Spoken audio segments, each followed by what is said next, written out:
Hey guys, tonight we are crawling headfirst into one of history's most dramatic, chaotic, and frankly deeply unhinged eras, Tudor England. And no, I don't mean the costumes, the drama, the six wives.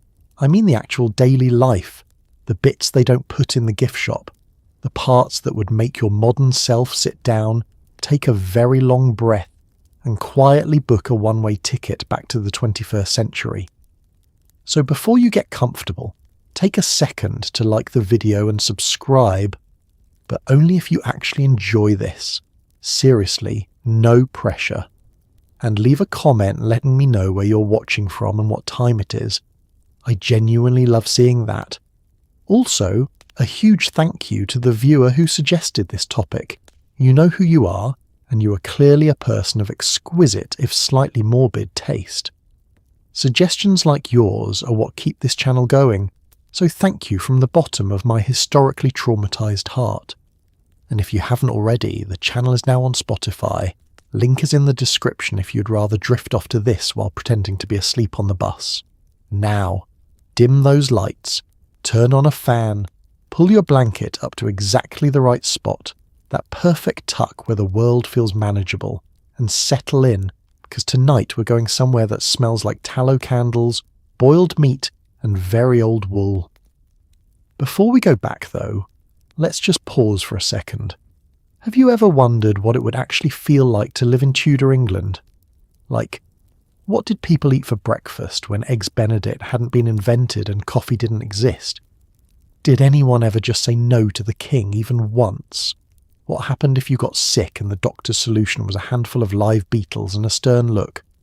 Was there any fun at all? Or was every Tuesday a 50-50 chance of being publicly humiliated in a market square? Could you accidentally commit treason just by having the wrong opinion about the Queen's hair? And perhaps most importantly, what on earth was everyone doing with all those ruffs? Congratulations, you've just woken up in Tudor England. The year is somewhere between 1485 and 1603. You have no antibiotics, no privacy, no plumbing to speak of, and the man in charge of the entire country is either magnificently powerful, mildly unhinged, or a child, depending on which decade you've landed in. Welcome. Try not to say anything suspicious. Let's start where every day starts. The bed, if you were lucky enough to have one. In Tudor England, the bed wasn't just where you slept. It was one of the most expensive things your family owned, handed down through generations like a tragic heirloom that nobody could afford to replace. A proper wooden bed frame with a feather mattress was a status symbol on par with a sports car today. Except it was alive with fleas and you couldn't park it anywhere impressive. For most ordinary Tudors, sleep happened on a straw pallet on the floor, ideally near the fire, ideally not directly next to the pig. Servants slept in doorways, in hallways, and sometimes at the literal foot of their employer's bed, not metaphorically close to power, but physically arranged around it like warm, breathing furniture. Privacy did not exist. Personal space was not a concept. You woke up surrounded by everyone you knew, which sounds cozy until you remember that everyone you knew also had fleas. The beds themselves, the grand ones, the aspirational ones, were works of engineering. 4-poster beds with carved wooden canopies and heavy curtains drawn around them weren't decorative choices, they were thermal strategy. The curtains trapped body heat, blocked drafts, and provided the closest thing to a private room that most people would ever experience. If you slept in a 4-poster bed, you were sleeping in a small, enclosed wooden room within a room, which was genuinely one of the better ideas of the era. Great beds were listed in wills alongside land. They were named. They were promised to specific heirs. The Great Bed of Ware, an enormous oak bed built in the 1580s, was famous enough to be mentioned by Shakespeare, not because it was beautiful, but because it was big enough to sleep 4 couples simultaneously, which tells you everything you need to know about Tudor attitudes toward personal space. Mattresses, for those who had them, were filled with straw, wool, or feathers in ascending order of expense and comfort. Straw was the baseline, wool was better, feathers were aspirational and occasionally triggered genuine social envy. Mattresses were laid on a lattice of rope strung across the bed frame, which sagged over time and required periodic tightening, which is, incidentally, where the phrase "sleep tight" likely originates. So when you hear it now, you can picture a Tudor servant winding a wooden key through the bed frame's ropes, while muttering something unflattering about the household. What nobody had, regardless of status, was anything like silence or darkness. Tudor nights were genuinely dark, candlelight was expensive, and flames were a fire hazard in rooms full of straw and wooden furniture, so most households banked the fire and went to bed when it got dark. But dark did not mean quiet. Houses were full of people, animals, and the ambient sounds of a world without insulation. Wind came through walls, rain came through roofs. The animals shuffled and snorted in whatever corner they'd been assigned. Babies, who in this era typically slept in the same room as their parents, did what babies have always done at night. A servant on watch might move through the house. Outside, night watchmen called the hours, and through all of this, you were expected to simply sleep. Which most people did because exhaustion is a powerful sedative that has worked reliably throughout human history regardless of the conditions. Tudor people, it's worth noting, often slept in 2 shifts, a first sleep from dusk until around midnight, then a waking period of an hour or 2 for prayer, conversation, or whatever the night had on offer, then a second sleep until dawn. This wasn't insomnia. It was the natural rhythm of the pre-artificial light world.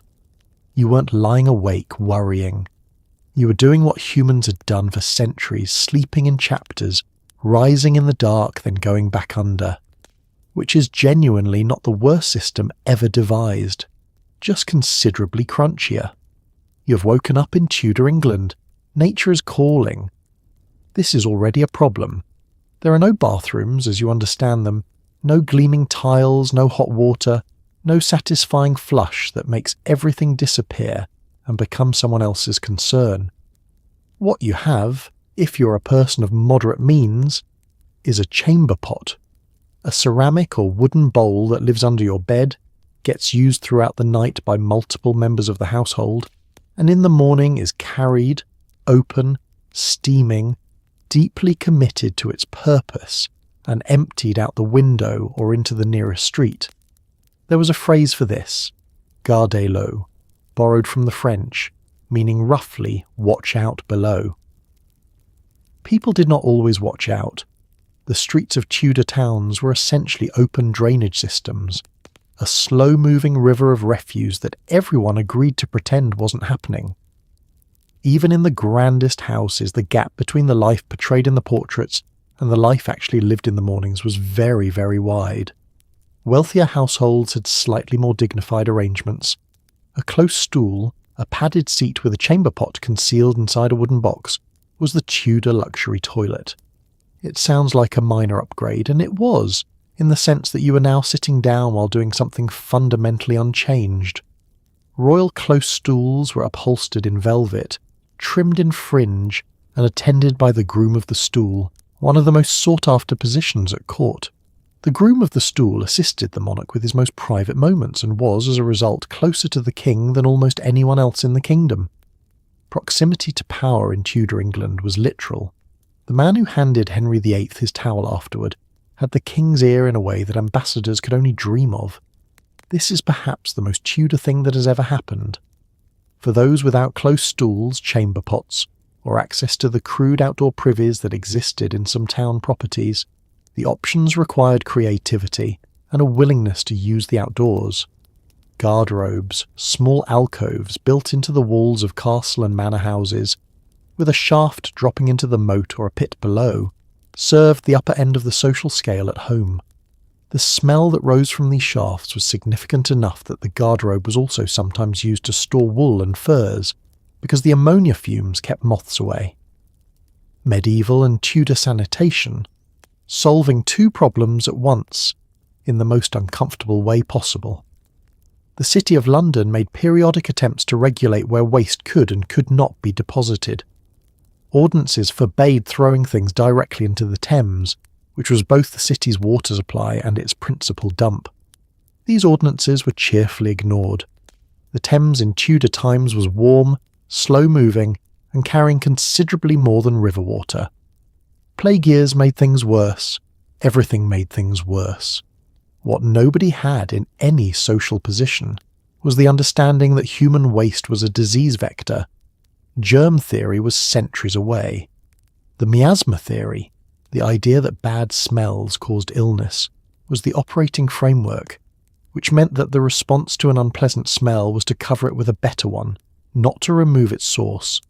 Herbs were burned, pomanders were carried, vinegar was splashed around during plague outbreaks, streets were strewn with fresh rushes when important visitors arrived. The smell was addressed. The bacteria were not, because nobody knew bacteria existed. You cannot solve a problem you cannot see. Tudor sanitation was not stupidity.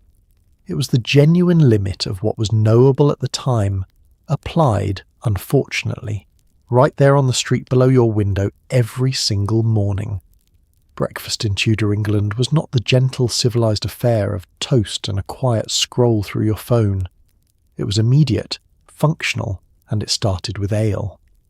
Not because Tudors were reckless. Well, not only because of that, but because the water was genuinely dangerous. Rivers ran through towns that had no sewage systems, and the connection between dirty water and illness wasn't understood yet. So ale it was. Weak ale, small beer, low in alcohol but safe enough to drink without immediately contracting something medieval. Children drank it. Elderly people drank it. You drank it before your porridge, which was itself a grey, gluey bowl of oats or barley that had been simmering since approximately the reign of the previous monarch. Wealthier households might have bread, manchet bread if you were fancy, coarse rye if you weren't, and perhaps some salt fish or a wedge of hard cheese. Fresh fruit was seasonal and therefore temporary. Meat at breakfast was a luxury. Spices cost more than your average labourer earned in a week. It wasn't a bad meal necessarily. It was just relentlessly beige and accompanied by ale before 8 in the morning. The ale itself deserves a moment of respect. Small beer, the daily drinking variety, was brewed to be low in alcohol, roughly 1% or less, and was genuinely a reasonable solution to a real problem. Brewing involved boiling, which killed the pathogens in whatever water you started with. The result was a slightly fermented, lightly bitter drink that kept reasonably well, caused no particular impairment at breakfast-level quantities, and kept the household hydrated without killing it. Children who drank small beer were not being raised by negligent parents. They were being raised by parents who understood, practically if not scientifically, that small beer was safer than what came out of the well. You might not want to explain this at a modern school pickup, but the logic was sound. Pottage, the thick catch-all stew that appeared at most meals, was assembled from whatever the household had available. Oats, barley, peas, beans, root vegetables, onions, leeks, the odd scrap of leftover meat, herbs from the garden. It simmered in a pot over the fire for hours, sometimes for days, new ingredients added to the old in what was either inspired economy or a science experiment, depending on how long it had been going. The smell of pottage in the morning was the smell of Tudor domestic life. Thick, savoury, faintly smoky and ubiquitous. Every household had a variation. Every household's variation was considered correct by the people who made it. Bread was the other cornerstone, and bread quality tracked social position precisely. White manchet bread, fine, soft, made from sifted wheat flour, was the food of the wealthy. As you moved down the social scale, the flour got coarser, the bread got denser, and the experience of chewing it moved from pleasant to determined. Maslin bread mixed wheat and rye. Rye bread alone was darker and heavier. The very poorest bread was bulked with beans or peas, or made from barley, and had a texture and flavour that required serious commitment to consume. None of this was unusual. Most people ate whatever bread their grain could produce, and in a bad harvest year, they were grateful to have that. At court, breakfast was a different proposition. The royal household consumed staggering quantities of food, thousands of people fed from palace kitchens, enormous roasts prepared from dawn, wine and ale flowing with a generosity that was itself a political statement. To be fed at the king's expense was to be within the king's favour, and the abundance of the royal table was meant to be visible and impressive. Henry V's court went through something in the region of 8,000 sheep a year. This figure should be sitting quietly in your mind doing uncomfortable things to your understanding of the word breakfast.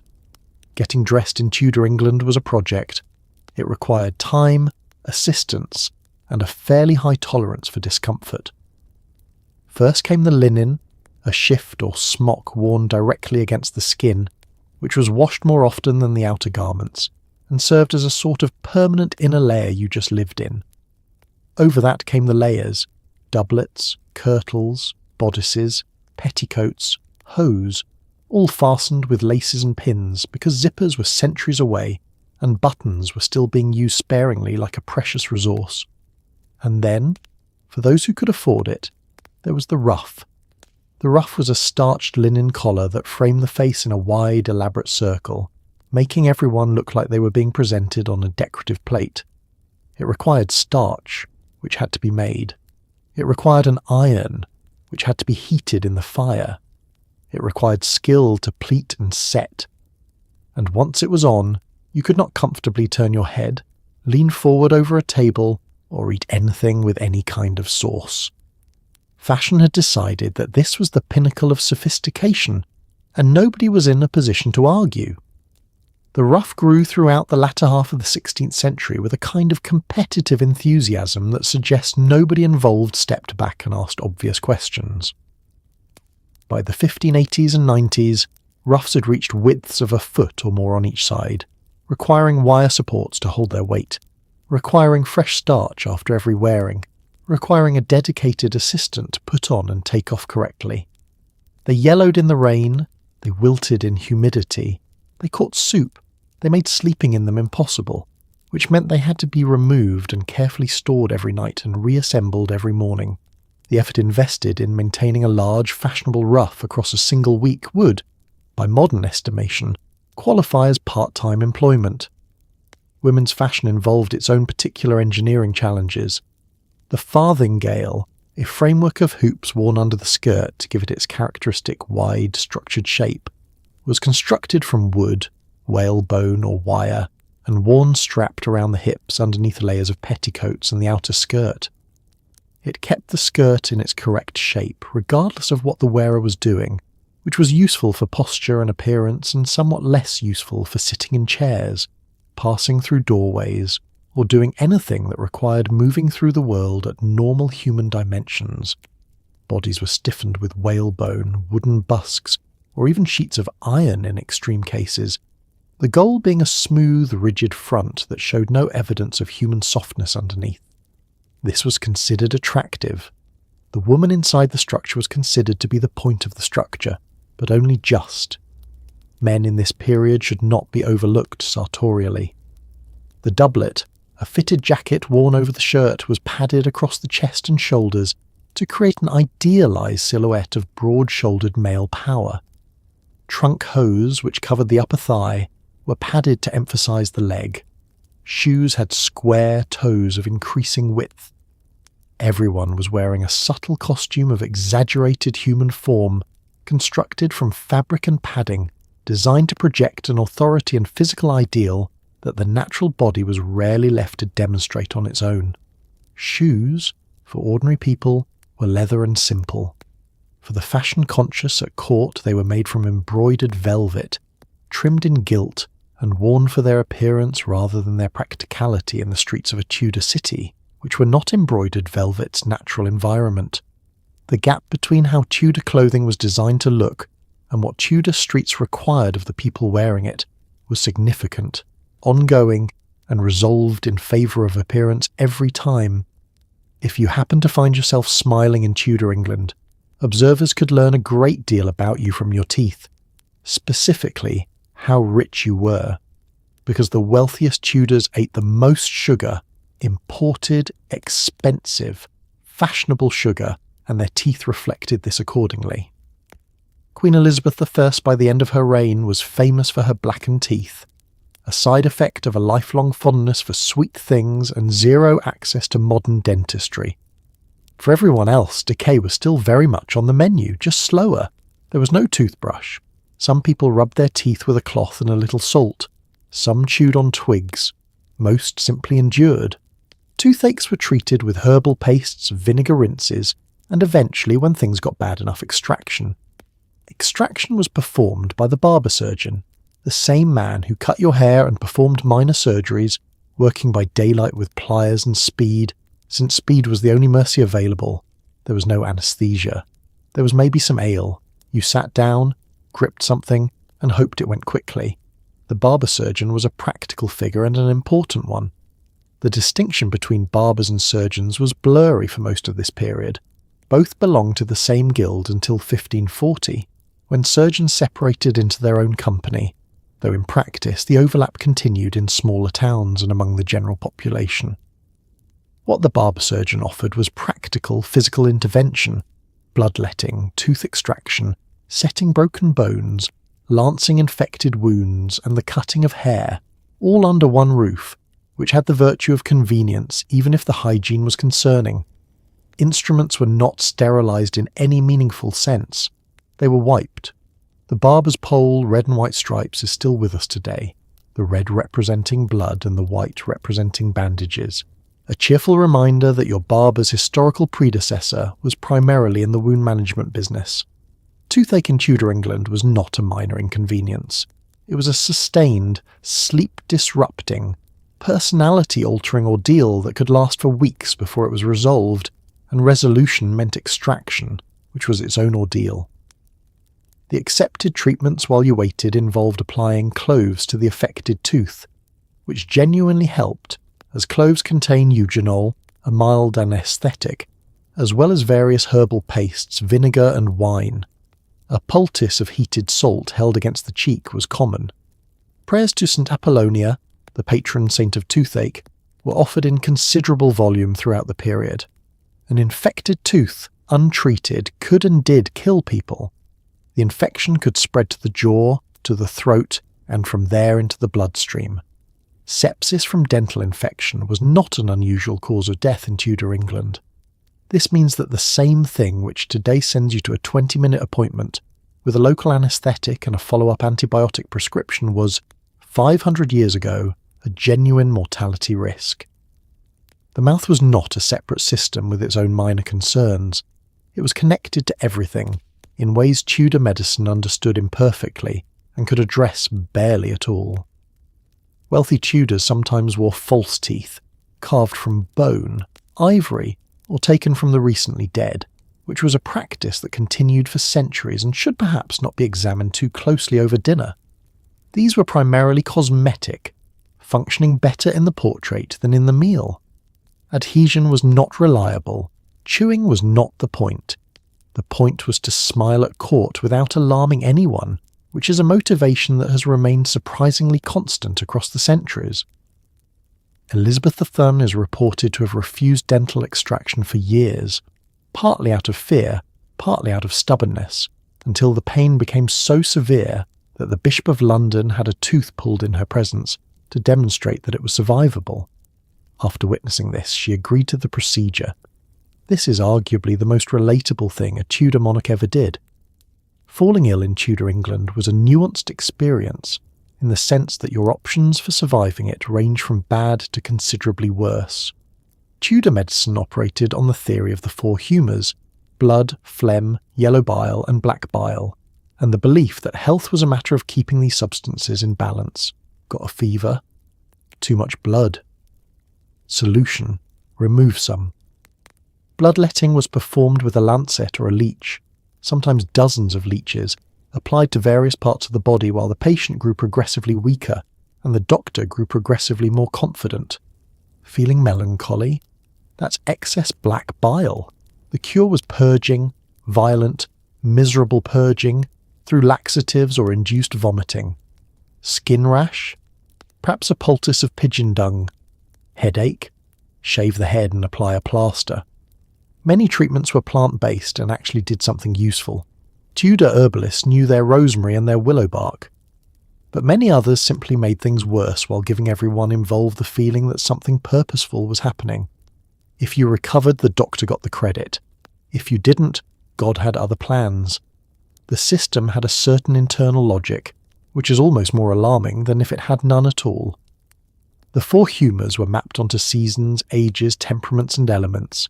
Blood to spring, yellow bile to summer, black bile to autumn, phlegm to winter, in an elaborate framework inherited from ancient Greek medicine and transmitted through Arabic scholarship into European universities. A trained Tudor physician had spent years studying these correspondences. He could tell you, in considerable learned detail, exactly why you were ill and what category of imbalance was responsible. He was often entirely wrong about the cause and the treatment simultaneously, while being very right about the framework, which was comprehensive, elegant, and based on essentially no accurate understanding of how the human body actually functioned internally. Uroscopy, the examination of urine, was a primary diagnostic tool. A physician would examine a flask of the patient's urine in natural light, assessing its colour, clarity, smell, and sometimes its taste, and from this deduce the nature and severity of the illness. A uroscopy chart, colour-coded from pale to dark and annotated with corresponding diagnoses, was a standard medical reference document. Physicians carried glass flasks for this purpose. Patients brought samples to consultations the way people now bring referral letters. The ritual had authority and seriousness. The diagnostic accuracy was limited but not entirely absent. Certain conditions do change urine in visible ways. It was, by the standards available, a reasonable attempt at reading information the body was offering. It just wasn't very good. Surgeons occupied a different and lower rung of the medical hierarchy than physicians. Physicians, university-educated, Latin-reading humoral theorists, treated internal conditions with diet, medicines, and purging. Surgeons dealt with the body's exterior, wounds, fractures, amputations, and extraction. The distinction mattered enormously to the physicians, who considered surgery manual labour and therefore beneath their dignity. It mattered less to the patients, who simply wanted the wound dealt with. Surgery without anaesthesia was conducted at speed. A skilled Tudor surgeon could amputate a limb in under a minute, not because it was easy, but because the patient would not tolerate more. Laudanum, alcohol and herbal preparations provided some dulling of sensation. They were not sufficient. Speed was kindness. The apothecary completed the medical triangle, a pharmacist of sorts, mixing and dispensing remedies from an extraordinary range of ingredients: herbs, spices, minerals, animal products, and occasionally things that had no business being medicine at all. Powdered unicorn horn, actually narwhal tusk, was sold as an antidote to poison. Mummy powder, ground from Egyptian mummies, was prescribed for various conditions. Bezoar stones, calcified deposits found in animal digestive systems, were set in gold and worn as protective amulets against poisoning. If this sounds expensive, it was, and it worked roughly as well as you'd expect, which is to say, occasionally by coincidence, for conditions that were going to resolve on their own anyway. No discussion of Tudor daily life is complete without acknowledging the background radiation of the era: plague. Bubonic plague had ravaged Europe throughout the previous century, and by Tudor times it had settled into a grim routine, flaring up in summer, retreating in winter, returning when conditions were right, which they frequently were. Tudor cities were dense, warm, full of rats, and almost entirely without sanitation. When plague appeared in a town, the response was quarantine, houses marked with a red cross, families locked inside for 40 days whether sick or not. Food passed through the door by neighbours who left quickly. Theatres closed. Executions were postponed. The court fled to the countryside. Those who could leave, left. Those who couldn't, stayed and prayed. Elizabeth was so terrified of plague that her court was essentially mobile for stretches of her reign, moving from house to stay ahead of it. To be a Tudor was to live with the constant awareness that a very bad summer was always possible. Bubonic plague worked through a mechanism nobody in Tudor England understood. The bacterium responsible, Yersinia pestis, lived in the bloodstream of rats and was transmitted to humans by fleas that fed on infected rats and then fed on people. Tudor cities were excellent rat habitat, plentiful food waste, inadequate storage, dense housing, and the kind of warm, damp, unsanitary conditions that rats find deeply comfortable. Nobody connected the rats to the illness. The miasma theory, bad air as disease vector, meant that the Tudor response to plague was to burn aromatic herbs, carry pomanders, and avoid areas that smelled bad. These measures were not entirely useless, since smell often did correlate with the conditions that harboured plague. But they addressed the symptom rather than the source, which meant that the rats continued undisturbed, while the people carried lavender and hoped. Symptoms of bubonic plague were unmistakable and appeared fast. Swollen lymph nodes, the buboes that gave the disease its name, in the groin, armpit, or neck, turning dark and suppurating. Fever, delirium, blackening of the skin in later stages, which gave rise to the name Black Death. Death, in untreated cases, came within a week. The pneumonic form, spread through the air via respiratory droplets from infected individuals, was even faster and even more lethal. A person could wake feeling fine and be dead before the next morning.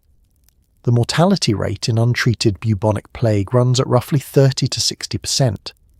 Tudor people knew this from experience, in the way that people know things they have watched happen to their neighbours repeatedly over time. London suffered plague outbreaks throughout the Tudor period: 1530, 1533, 1543, 1548, 1563, 1593, 1603 among the most severe. In 1563, an estimated 20,000 Londoners died, roughly a quarter of the city's population, in a single year.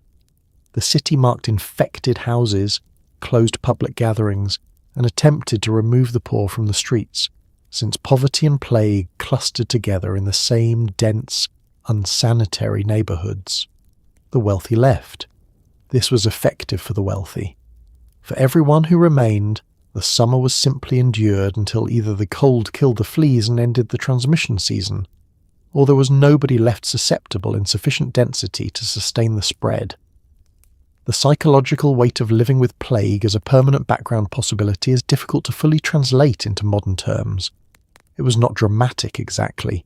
It was simply present, like weather, like the harvest, like taxes, a recurring feature of the world that Tudor people incorporated into their planning and their prayers and their understanding of how things were. You noted when it appeared in the next street. You made arrangements. You carried your herbs. And if it came to your door, you hoped the Red Cross would keep your neighbours from abandoning you entirely, because the food still had to come from somewhere. In an age before refrigeration, keeping food edible was a full-time occupation involving salt, smoke, vinegar, honey, and a fair amount of optimism. Tudor kitchens preserved meat by salting it heavily and hanging it to dry, or by smoking it over a fire until it was dry enough to withstand the months ahead. Fish was salted and dried into something that had the texture of a plank and required serious soaking before it was remotely edible. Pies were a preservation strategy as well as a meal. The thick pastry crust, called a coffin, wasn't always meant to be eaten. It was a container, a seal, a way of keeping air off the meat inside while it travelled or sat in storage. Butter was preserved in salt. Cheese was made and aged.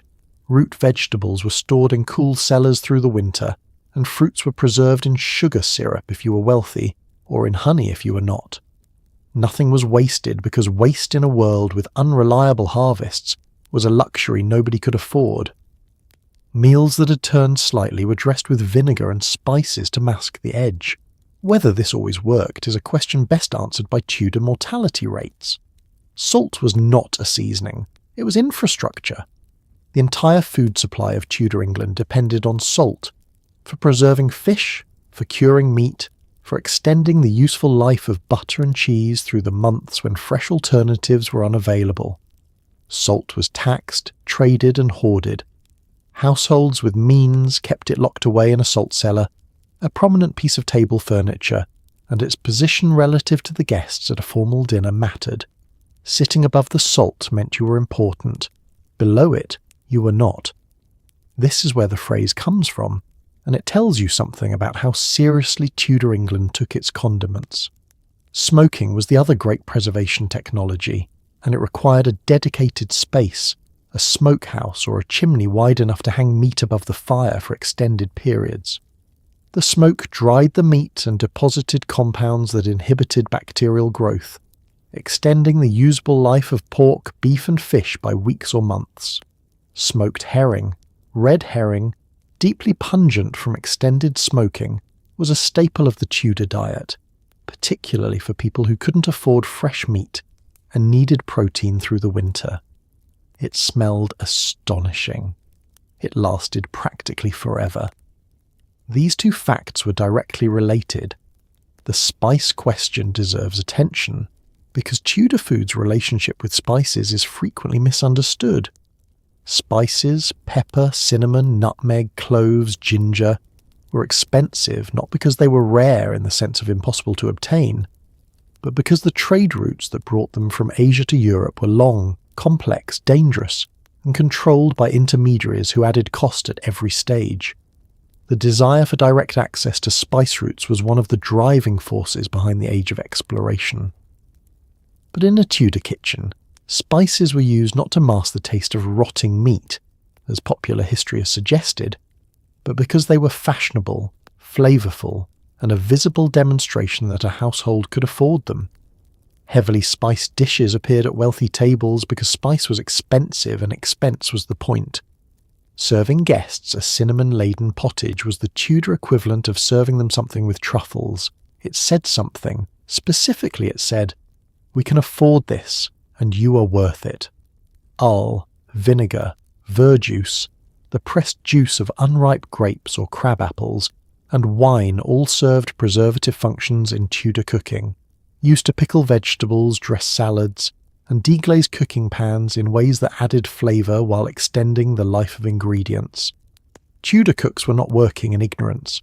They were working within a sophisticated, practical tradition of food management developed over centuries of necessity, passed down through households and applied daily with real skill. The results, when fresh and well prepared, were often genuinely delicious. The results, when preservation had gone slightly wrong, were an adventure nobody wanted. Here is something the portraits don't tell you. Tudor England smelled. Not occasionally, not in specific corners, comprehensively, persistently, and in layers. Streets smelled of animal waste, rotting food, and tanneries, which were required by law to operate outside town centres, because even Tudors knew a tannery was a sensory event nobody needed in the middle of their morning. Bodies smelled, because bathing was infrequent and the prevailing medical theory held that water opened the pores and let disease in. Clothes smelled, because washing them required boiling them in lye, which was labour-intensive, so it didn't happen often. Even the inside of a grand house smelled, of smoke and rushes and tallow candles and whatever was rotting gently in the kitchen. The herbs strewn across floors, lavender, rosemary, meadowsweet, were not decoration. They were an olfactory attempt to negotiate with a world that smelled, by our standards, aggressively of itself. People at the time were largely nose-blind to their own era, which is the only merciful thing about it. Tallow candles were the primary light source in most Tudor households, and they contributed their own particular note to the ambient atmosphere.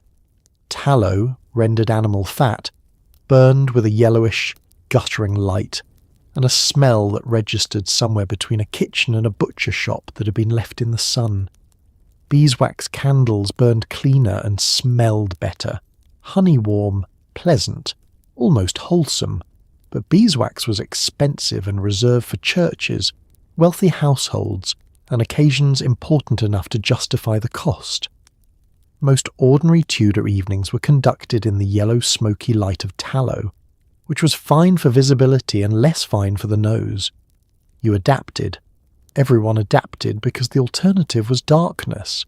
The tannery, as an institution, produced leather from animal hides using a process that involved urine, dung, and various plant-based tannins in extended soaking baths that created an industrial-scale smell capable of drifting considerable distances downwind.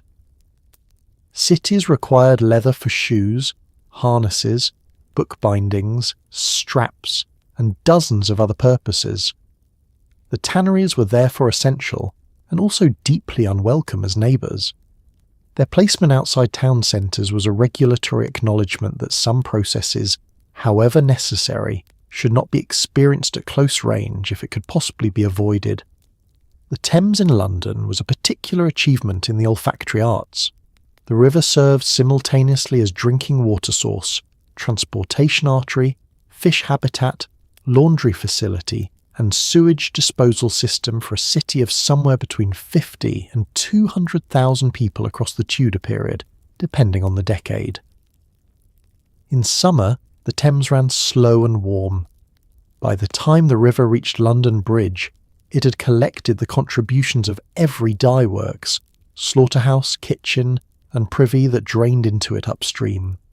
The fish caught from it were eaten. The water drawn from it was drunk, boiled into ale, carried in household buckets. The smell in summer was an event. Tudor Londoners reported it in letters and diaries with the resigned familiarity of people describing weather, bad, present, and impossible to do anything about. Perfume was therefore not a luxury in Tudor England. It was a defence mechanism.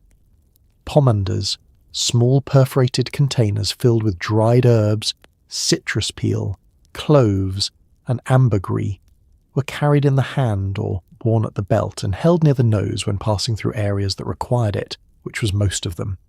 Scented gloves were fashionable and functional simultaneously. Rooms were strewn with herbs, burned with aromatic woods, fumigated with vinegar during plague outbreaks, and kept as well aired as weather permitted. The goal was not to smell good in any absolute sense. The goal was to smell better than the immediate alternative, which in Tudor England set a bar that perfumers, herbalists, and spice merchants did a brisk and entirely justified business helping people clear. Tudor England had opinions about your wardrobe, and those opinions were enshrined in law. Sumptuary laws, regulations governing who was permitted to wear what, had existed for centuries, and the Tudors refined them into something almost artistic in their specificity. Purple silk, only the royal family, crimson velvet, restricted to earls and above, sable fur, nobility, certain fabrics, certain colours, certain trimmings, all assigned by rank, all enforced by social expectation, and occasionally by fine. This wasn't purely about vanity. It was about being able to look at a person and immediately understand their place in the world. When everyone is dressed according to their station, the social order is visible at a glance. When merchants start wearing the same fabrics as lords, everything gets confusing and unsettling. The laws were imperfect and frequently ignored, especially as the merchant class grew wealthier, but the principle remained. Your clothes were not just your clothes. They were a statement of your position, your allegiance, and your obedience to a structure that very much wanted to stay in place. The specificity of Tudor sumptuary legislation is genuinely impressive in its ambition. The Statute of Apparel of 1533 ran to considerable length, specifying not only which fabrics were restricted to which ranks, but the precise measurements of shoe soles, no more than an inch thick, since the chopine, an elevated platform shoe, had been growing to heights that the authorities found alarming, which tells you both that fashion is eternal and that governments have always been baffled by shoes. Later proclamations under Elizabeth I addressed the width of ruffs, the length of sword hilts, and the quantity of embroidery permissible on various garments. This was not an era that did things by halves when it came to telling people what to wear. The logic was not merely aesthetic. A visible, legible social order was a functional requirement of a society without the bureaucratic infrastructure of the modern state. You couldn't check a database to find out who someone was. You looked at them, their clothing, their horse, their retinue, the size of their house. All of these communicated status instantly and reliably in a world where that communication mattered enormously for how you were treated, what you were owed, and what could be expected of you. When the merchant class began accumulating enough wealth to dress like minor nobility, the signal broke down. The law attempted to repair it. The law was not entirely successful because people are extremely committed to dressing better than they're told they're allowed to. Enforcement was variable. In London, where the court set the tone and prominent violations were visible to prominent people, sumptuary laws carried more weight.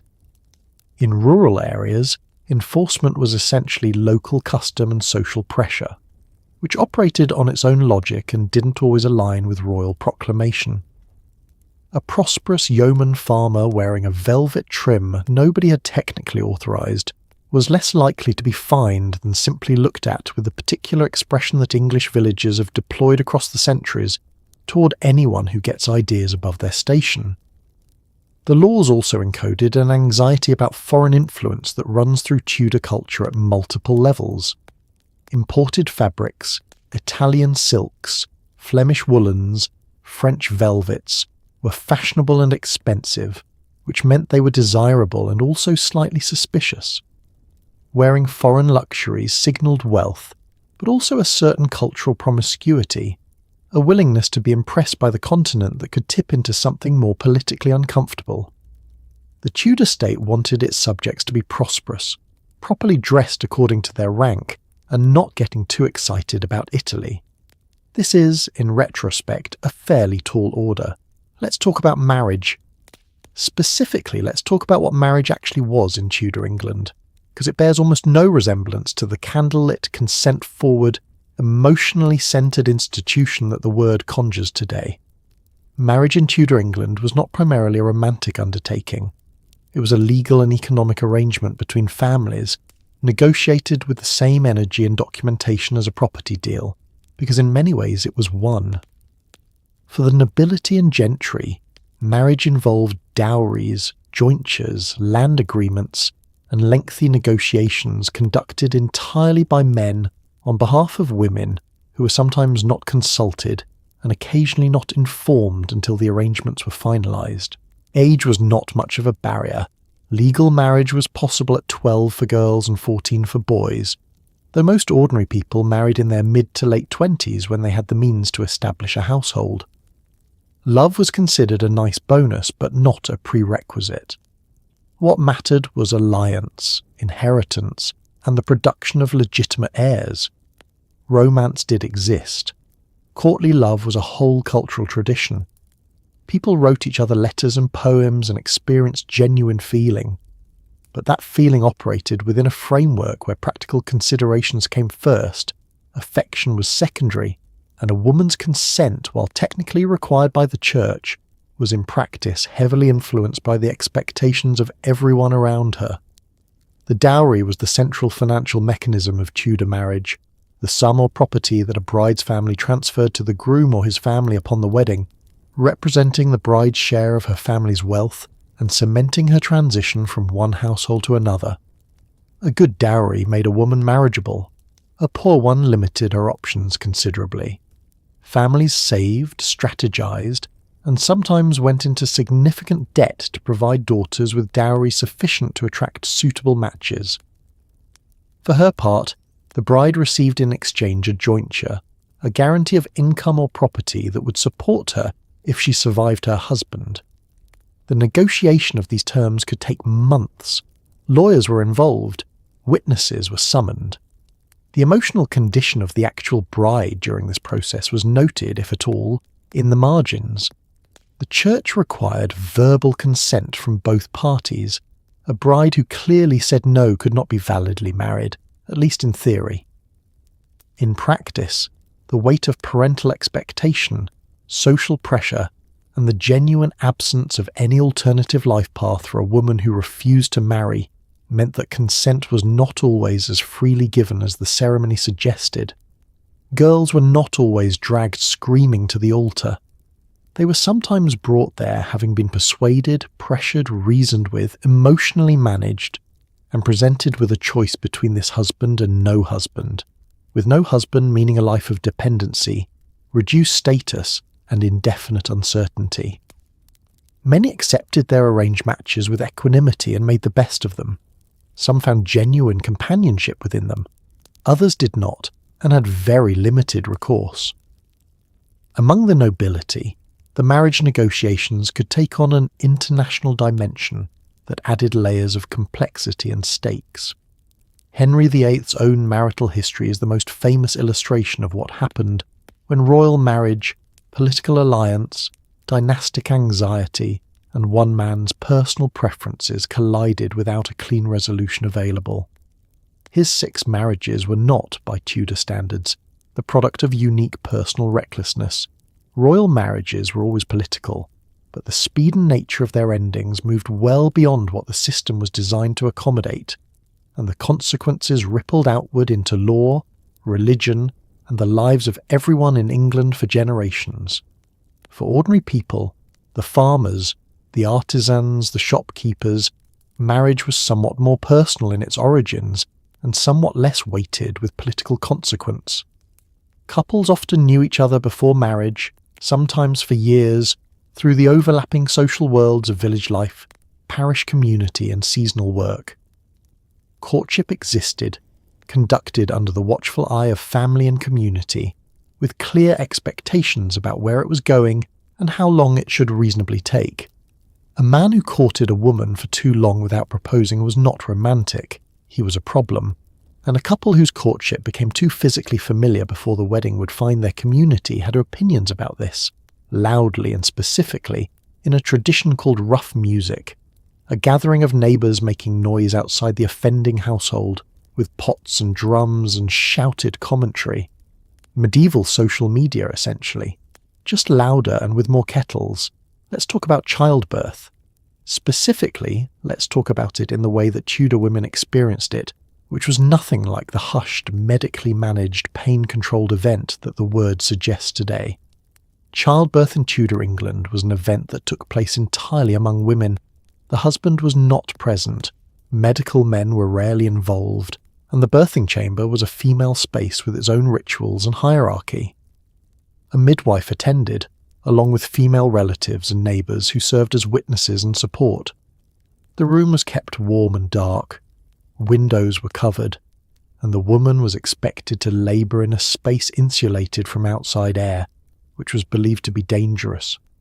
This sounds like care, and it was care, offered with genuine concern and skill accumulated over generations, but there was no understanding of infection, no sterile instruments, no blood transfusions if hemorrhage occurred, and no surgical intervention that reliably saved lives in crisis. Tudor women who survived many pregnancies were not unusual, but neither were those who did not. The loss of a child or of the mother was woven into the ordinary texture of life, mourned, prayed over, and accepted as part of a world where medicine could not yet reach the places where it was most needed. The midwife was the central figure of Tudor birth, and she was not a minor or peripheral one.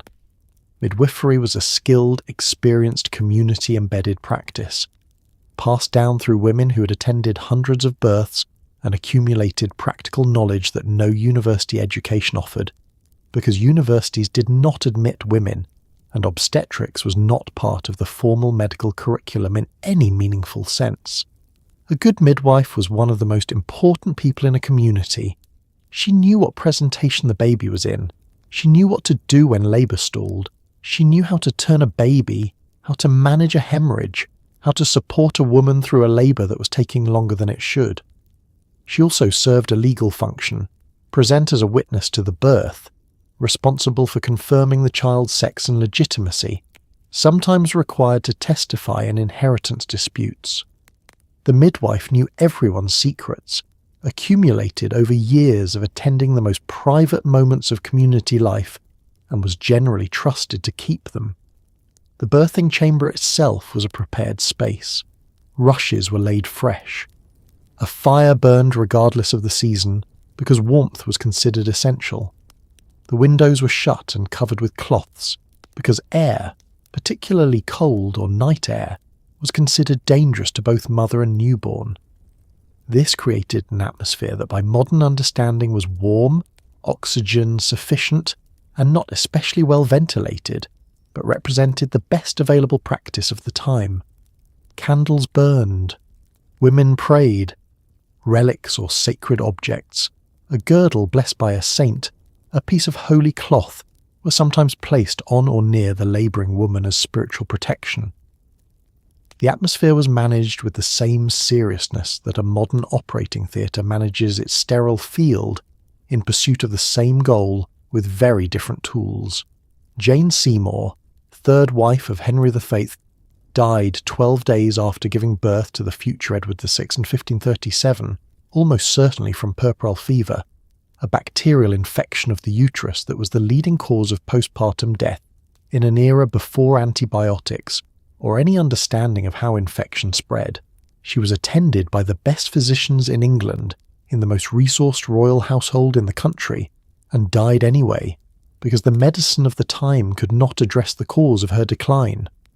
What killed Jane Seymour killed women in village hovels and city tenements with exactly equal efficiency. The quality of Tudor obstetric care was genuinely limited by the state of knowledge available, not by lack of effort or concern. Baptism followed birth as quickly as possible, because a child who died unbaptized could not, in Tudor theological understanding, enter heaven. The urgency was genuine, and the fear was real. A newborn too weak to survive was baptized immediately, sometimes by the midwife in an emergency if a priest could not reach in time. The name was given. The child entered the community of the faithful and the record of the parish, however briefly. Then the mother, if she survived, underwent a period of recovery and seclusion before her churching, a ceremony of thanksgiving and ritual purification that formally reintegrated her into community life. Churching was important enough that women arranged it even in financial hardship because it marked the boundary between the dangerous liminal space of birth and the ordinary world on the other side. Let's talk about childhood, or rather, let's talk about what passed for childhood in Tudor England, because by modern definitions it was quite short and followed immediately by something considerably more demanding. Tudor children did not have childhoods in the way we understand the concept. By the age of 7, a child was legally considered capable of reason, and was expected to begin behaving accordingly, which in practice meant contributing to the household economy, beginning an apprenticeship, or being sent into service in a wealthier household. Children of the nobility were given tutors early and education was taken seriously, particularly for boys. Girls were educated in the domestic arts alongside literacy, and sometimes languages and music depending on family ambition. Working-class children worked. They helped in fields, in workshops, in markets. They ran errands, minded animals, carried things. They did not go to school in any formal sense. Toys existed, dolls, tops, wooden animals, but play was sandwiched between obligations in a world where every household member who could contribute was expected to. Life expectancy being what it was, there was also a pervading awareness that childhood was fragile. Families lost children routinely. This did not mean they loved them less. It meant they lived with that knowledge daily. Infancy was its own particular gauntlet. Swaddling, the practice of wrapping a newborn tightly in linen bandages from neck to feet, was standard Tudor childcare, applied on the theory that it would keep a baby's limbs straight and prevent them from injuring themselves. A swaddled infant was immobile, portable, and could be hung from a convenient hook while the adults around it got on with their work, which tells you quite a lot about the priorities of Tudor domestic life. Swaddling was gradually relaxed as the child grew, and by the time they were walking, they were dressed in miniature adult clothes, tiny doublets, tiny kirtles, and treated as small people rather than a separate category of being.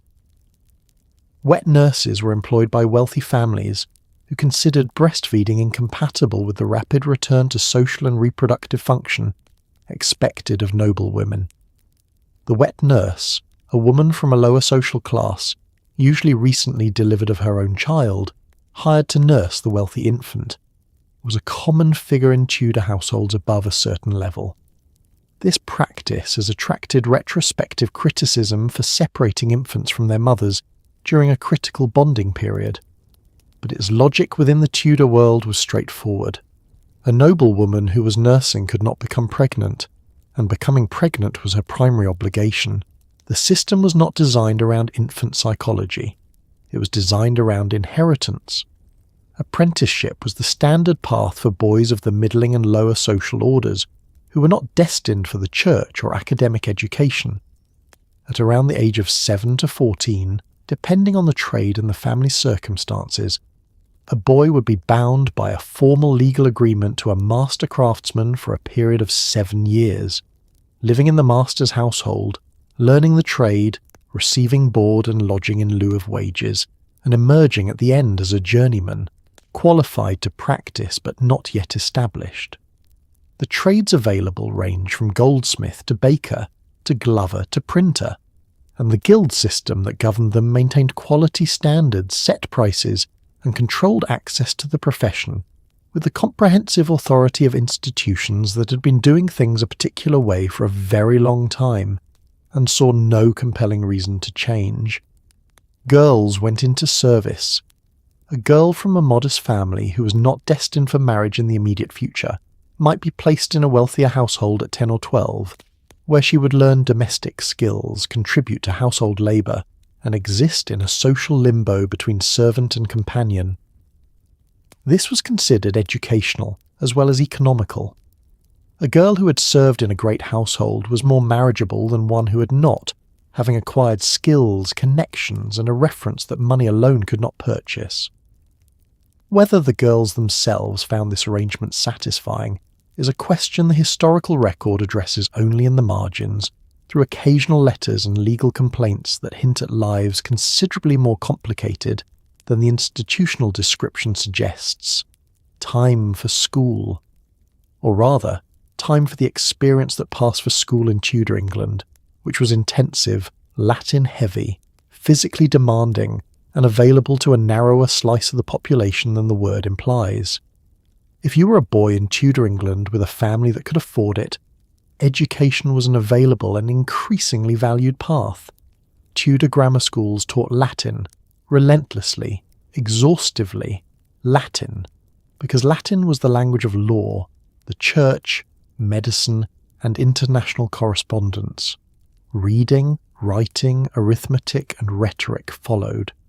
Boys who excelled might continue to the universities at Oxford or Cambridge, which were small, heavily church-affiliated institutions where disputation and philosophy competed for time with theology. Girls were largely educated at home. Some noble families hired tutors for their daughters, and the Tudor era produced some genuinely remarkable educated women. Lady Jane Grey read Greek for pleasure. Elizabeth I translated classical text before breakfast. But these were exceptional women in exceptional circumstances. The expectation for most girls was practical competence in running a household, not intellectual distinction. The printing press had arrived in England in the 1470s and was slowly changing what information could be spread to whom, which the authorities found both useful and alarming, which is a tension that has not entirely resolved itself since. The Tudor grammar school day began early and ended late.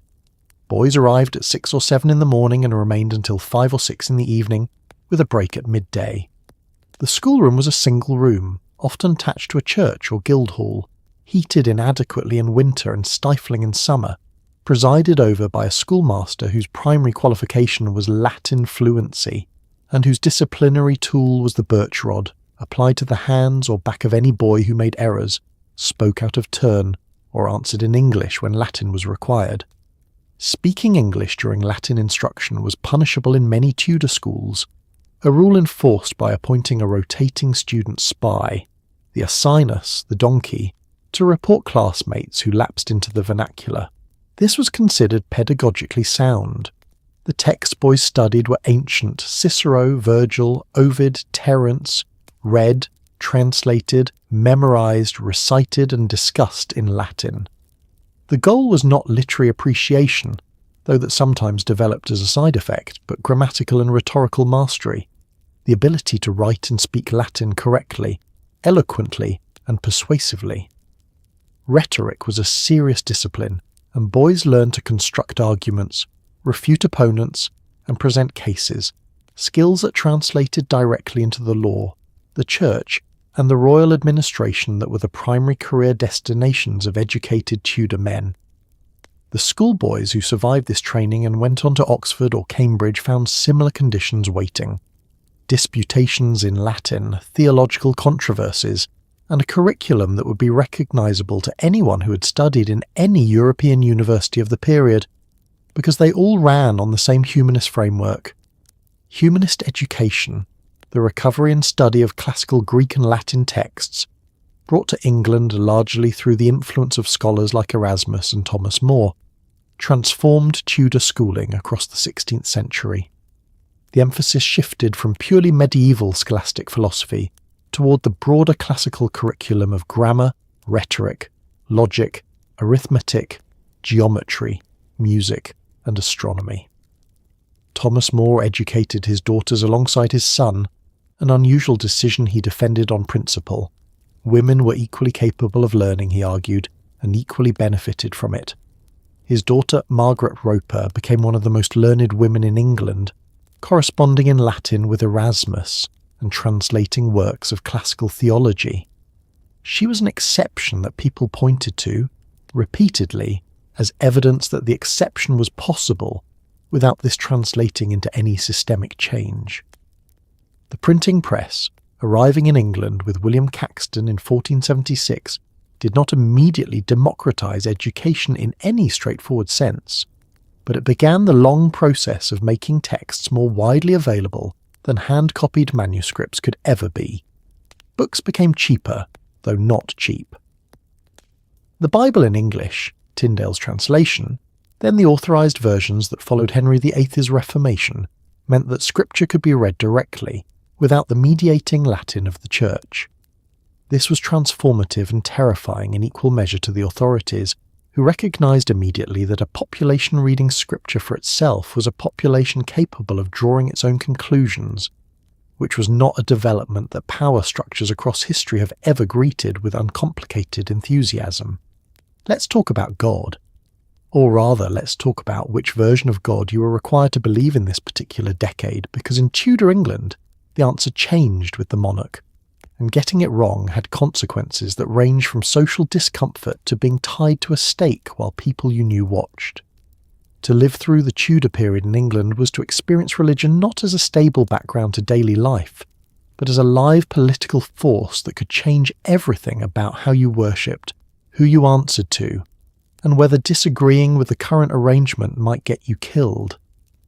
Henry V broke from Rome and established the Church of England, initially over the question of his marriage and subsequently over the question of who got to be in charge of the church and its considerable property. Edward VI's reign pushed England toward a more thoroughly Protestant theology. Mary I reversed course entirely and returned England to Catholicism, burning Protestants in the process with a thoroughness that earned her the epithet Bloody Mary. Elizabeth I settled into a moderate Protestant settlement and kept it there through a combination of policy and fierce personal will, but Catholics faced penalties and intermittent persecution throughout her reign. Ordinary people adapted, revised, hid things, and carried on. Some died for their convictions. Most navigated the changing requirements with the quiet flexibility of people who understood that survival was its own form of faithfulness. The English Reformation was not, for most of its participants, a theological revolution they had been waiting for.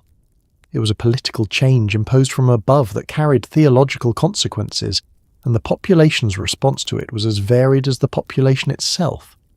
Some embraced Protestantism with genuine conviction, finding in its emphasis on scripture and individual conscience a faith more personal and direct than what Rome had offered. Some clung to Catholicism with equal conviction, continuing their practices in secret when public practice became illegal, attending clandestine masses, harbouring priests in hidden rooms called priest holes, maintaining the old faith at genuine risk to themselves and their households. Most people occupied the large middle ground between these positions, conforming to whatever was publicly required, maintaining private practices that mattered to them, and adjusting their expressed convictions with the weather.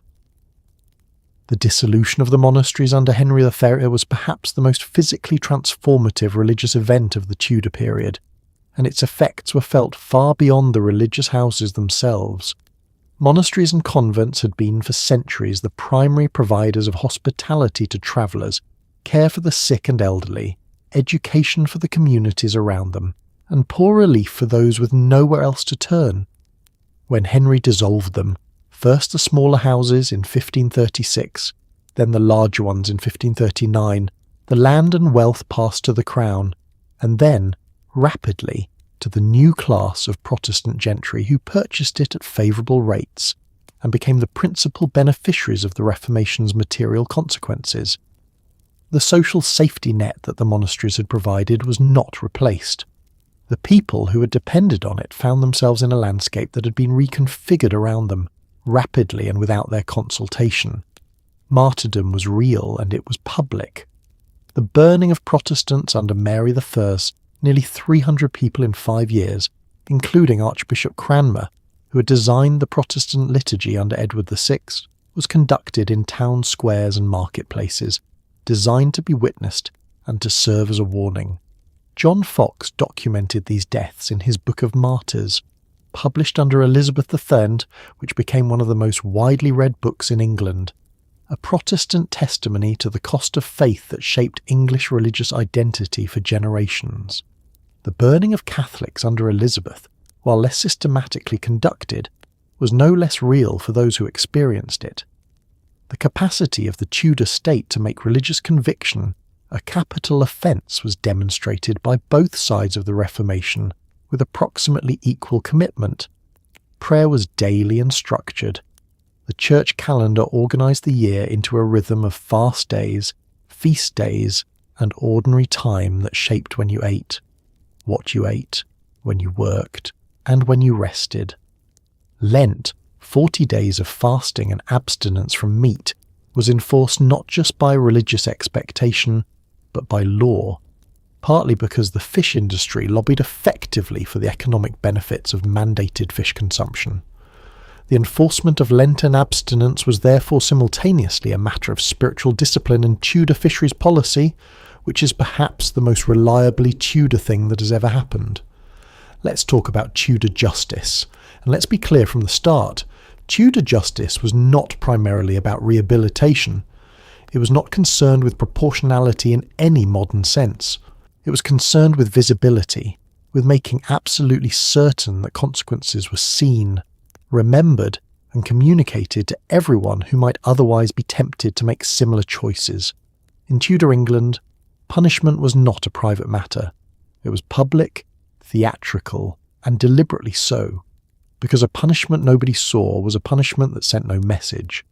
Minor offences, brawling, petty theft, drunkenness resulted in time in the stocks, a wooden frame that held the offender by the wrists or ankles in the town square while passers-by were invited to comment, mock, and throw things. The pillory was similar and slightly more humiliating. Whipping was common. For more serious crimes, the options escalated accordingly. The public execution, by hanging, beheading for those of noble status, or burning for heresy, was attended by crowds. It was a holiday, a spectacle, a moral lesson, and a form of entertainment all at once. The condemned were expected to die well, to make a speech, to provide some theatrical value on their way out. Those who did were sometimes admired for it. The severed heads of traitors were displayed on London Bridge for years, a decorative statement of royal authority that was simply part of the landscape. This all sounds horrifying, and it was. It was also entirely normalised. The stocks and pillory were the workhorses of Tudor minor punishment, deployed for offences that didn't warrant death but required public acknowledgement. Time in the stocks was painful, the position was uncomfortable over hours, But the real punishment was social. You sat in the town square or marketplace, exposed to whatever the community felt moved to express, which ranged from verbal commentary to hurled vegetables to, in cases of particularly unpopular offenders, considerably worse things. The humiliation was the point. Your offence had been against the community's standards, and the community's response was to make its disapproval comprehensively clear while you sat there and received it. Afterward you went home. Life continued. You had been publicly corrected, which was considered sufficient for minor matters. The whipping post served a related function with added physical dimensions.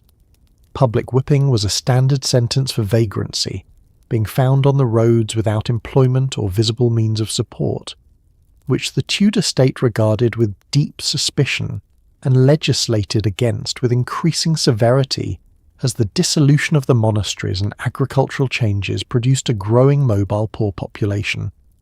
The vagrancy acts of the Tudor period reveal a society genuinely anxious about people who didn't stay where they belonged, who moved through the landscape without clear attachment to a master or a parish, who represented disorder in a world that required everyone to be legibly accounted for.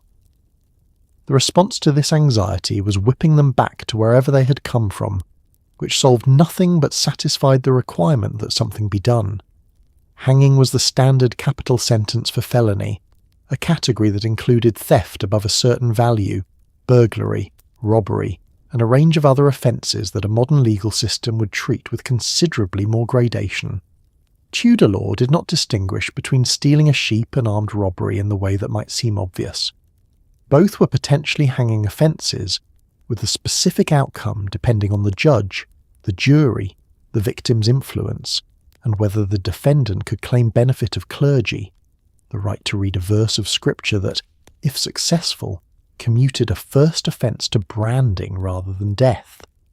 The verse most commonly used was Psalm 51 verse 1, which became known as the neck verse for its role in saving necks. Being able to read it was literally the difference between living and dying, which made Tudor literacy statistics a matter of some practical urgency. Executions on Tower Hill drew crowds of thousands. Vendors sold food. People brought children. The condemned arrived by cart or on foot, sometimes dressed carefully in the best they owned, prepared for a public death that was also, in some sense, a final performance. The speech from the scaffold was an expected and attended to genre. A good death, composed, faithful, dignified, forgiven of enemies, was reported in pamphlets and discussed in taverns. Anne Boleyn's composure was noted. Thomas More's wit was recorded. Lady Jane Grey's calm was admired. They were going to die publicly. The least they could do, by Tudor reckoning, was do it well. Let's talk about treason. Specifically, let's talk about how many ways a Tudor person could accidentally commit it. Because the number grew considerably across the 16th century, and by the end of it the safest approach was to say very little. Trust almost nobody, and have no opinions about the succession that you expressed out loud anywhere near anyone who might repeat them. Under the Tudors, treason became a remarkably elastic concept. The original Treason Act of the medieval period was already comprehensive, but the Tudors expanded it in ways that kept everyone in a state of mild, anxious alertness. Plotting against the monarch was obviously treason. So was thinking about plotting against the monarch, if you could be persuaded to admit it under sufficient pressure. Speaking against the monarch's marriage, the succession, or the legitimacy of the heir could be treason. Failing to recognise the monarch's supremacy over the church was treason. Predicting the monarch's death, even by accident, even astrologically, could be treason. Counterfeiting the royal seal was treason. The net grew wider through the 16th century as the Tudors faced genuine threats to their rule, and the definition of disloyalty expanded to fill the space their anxiety required. The result was that a significant number of people who ended up on the scaffold had not, by any modern definition, done anything that straightforwardly threatened the state. They had said the wrong thing to the wrong person at the wrong moment. The Treason Act of 1534, passed in the aftermath of the break with Rome, was a significant escalation. It extended the definition of treason to include spoken words, maliciously wishing harm to the king, calling him a heretic or a tyrant, denying his title or his supremacy over the church. This was new. Before 1534, you had to do something to commit treason. After it, you had to merely say something, provided you said it in front of witnesses willing to repeat it. The practical effect was to chill speech about the monarch and his policies across every level of society, from court to tavern, in ways that were impossible to fully enforce and equally impossible to fully ignore. People developed habits of careful ambiguity. Opinions were expressed obliquely. Agreement with whatever the monarch was currently doing became the conversational default in situations of any uncertainty, because the alternative was a conversation you might later be called upon to explain before people with legal authority and a professional interest in your guilt. Thomas More was executed in 1535 under this act, having refused to swear the oath of supremacy acknowledging Henry VIII as head of the church. More's position was carefully legalistic. He said nothing against the king's supremacy. He simply declined to affirm it and argued that silence could not constitute treason. He was wrong, in the sense that the court found him guilty anyway, having produced a witness who claimed More had spoken against the supremacy in private. Whether this witness was telling the truth, mistaken, or persuaded to his testimony by people with an interest in More's conviction is a question that historians have argued about with considerable energy ever since.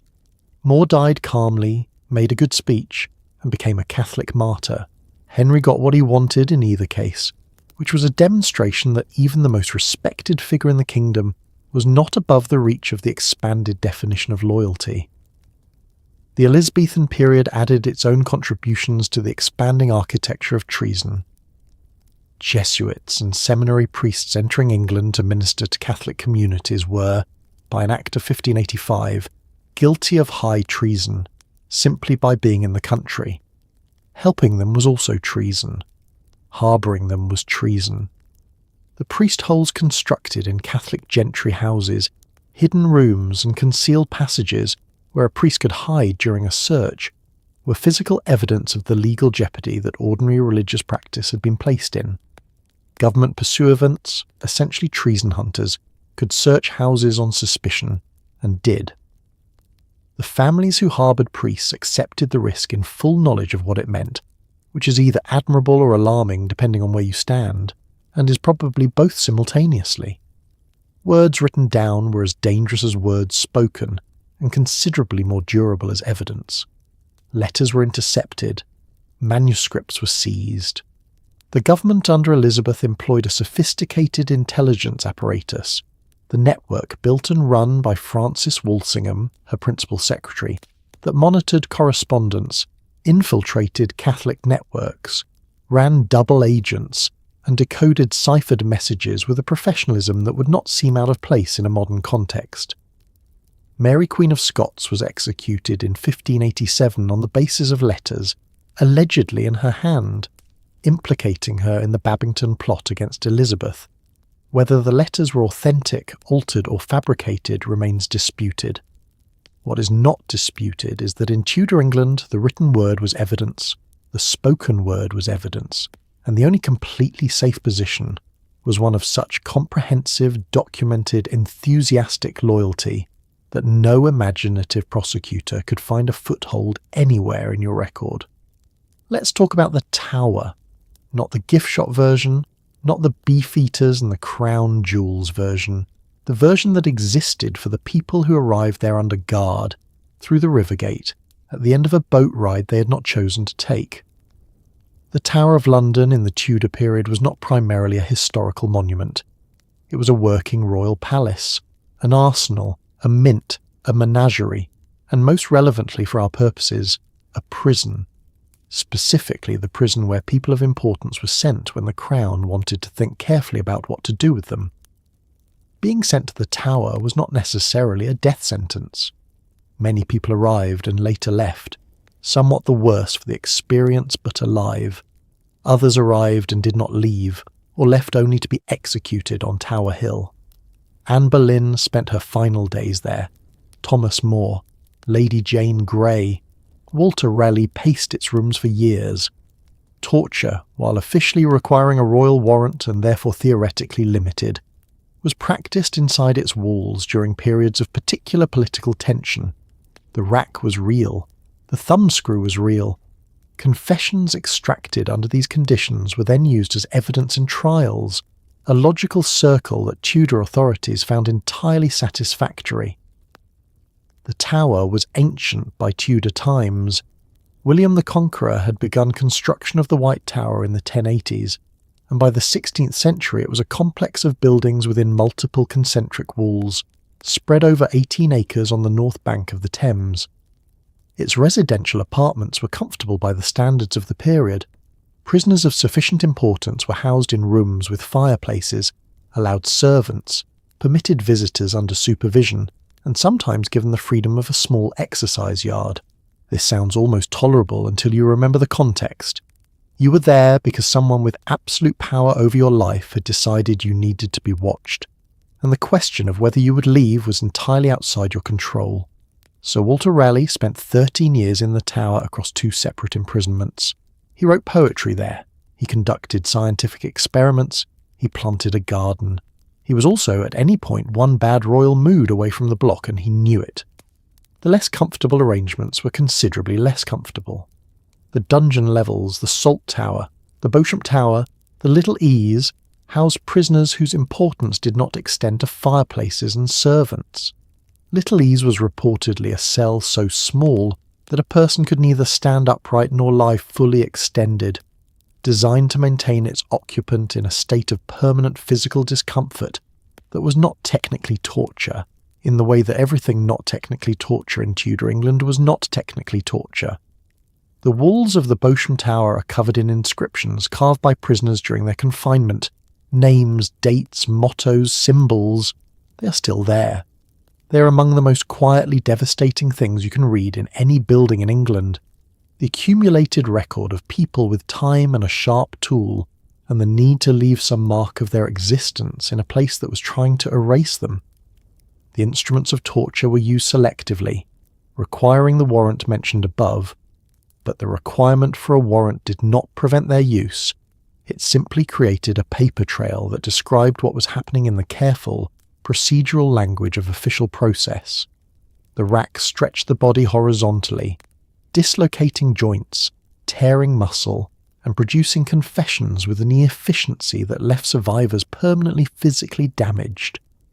Guy Fawkes, though belonging to the Jacobean rather than the Tudor period, signed his confession after racking with a signature so shaky it is barely legible, the physical evidence of what had been done to the hand holding the pen.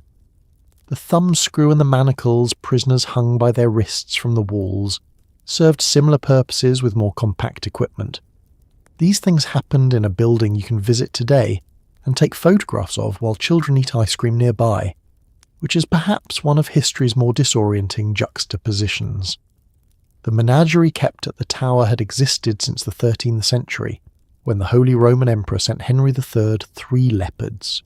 By Tudor times it included lions, a polar bear that fished in the Thames on a chain, and at one point an elephant, which did not survive the English climate or the diet of wine that its keepers, in a well-meaning misunderstanding of elephant nutritional requirements, provided it with.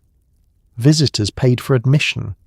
Bringing a dog or cat to be fed to the lions was offered as a discount admission option, which says a great deal about Tudor entertainment standards and the leisure budget of the average Londoner. Let's talk about animals. Specifically, let's talk about how Tudor England was not a world in which animals were something you visited at a zoo or glimpsed through a car window. It was a world in which animals were everywhere, doing everything, at all times, and in considerably closer proximity to your daily life than any modern equivalent prepares you for. Tudor life existed in unusually close proximity to animals. Horses were the primary mode of transport, which meant that any town of any size was also a town full of horses, horse waste, and the various infrastructure required to support horses. Livestock moved through city streets. Dogs were everywhere.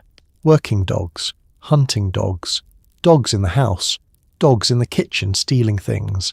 Cats were valued for keeping rats down. Rats were everywhere because grain storage was imperfect and cats were insufficient.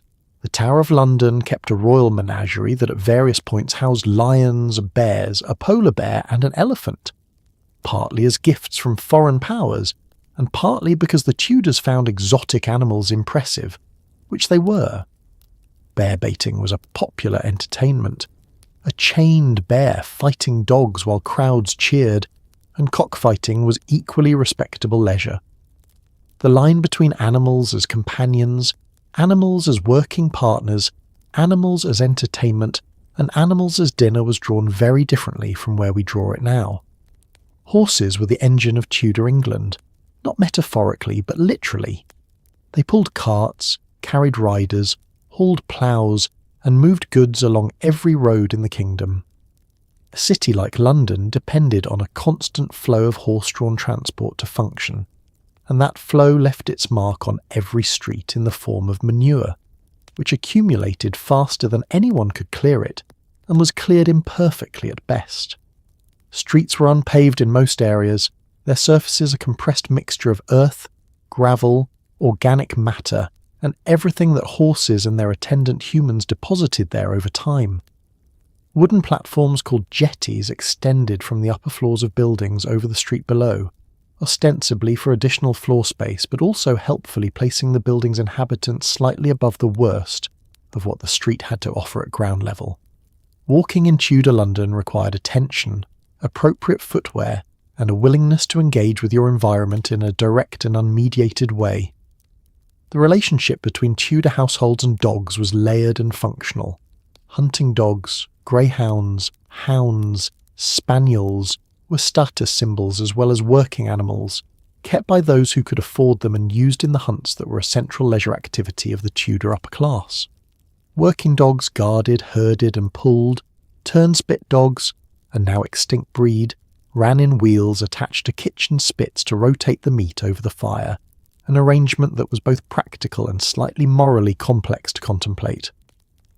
In households below the level that kept dedicated hunting packs, dogs were simply present, mousing, guarding, scavenging from the kitchen, sleeping wherever they could manage. Flea transmission between dogs and humans was constant and went entirely unremarked.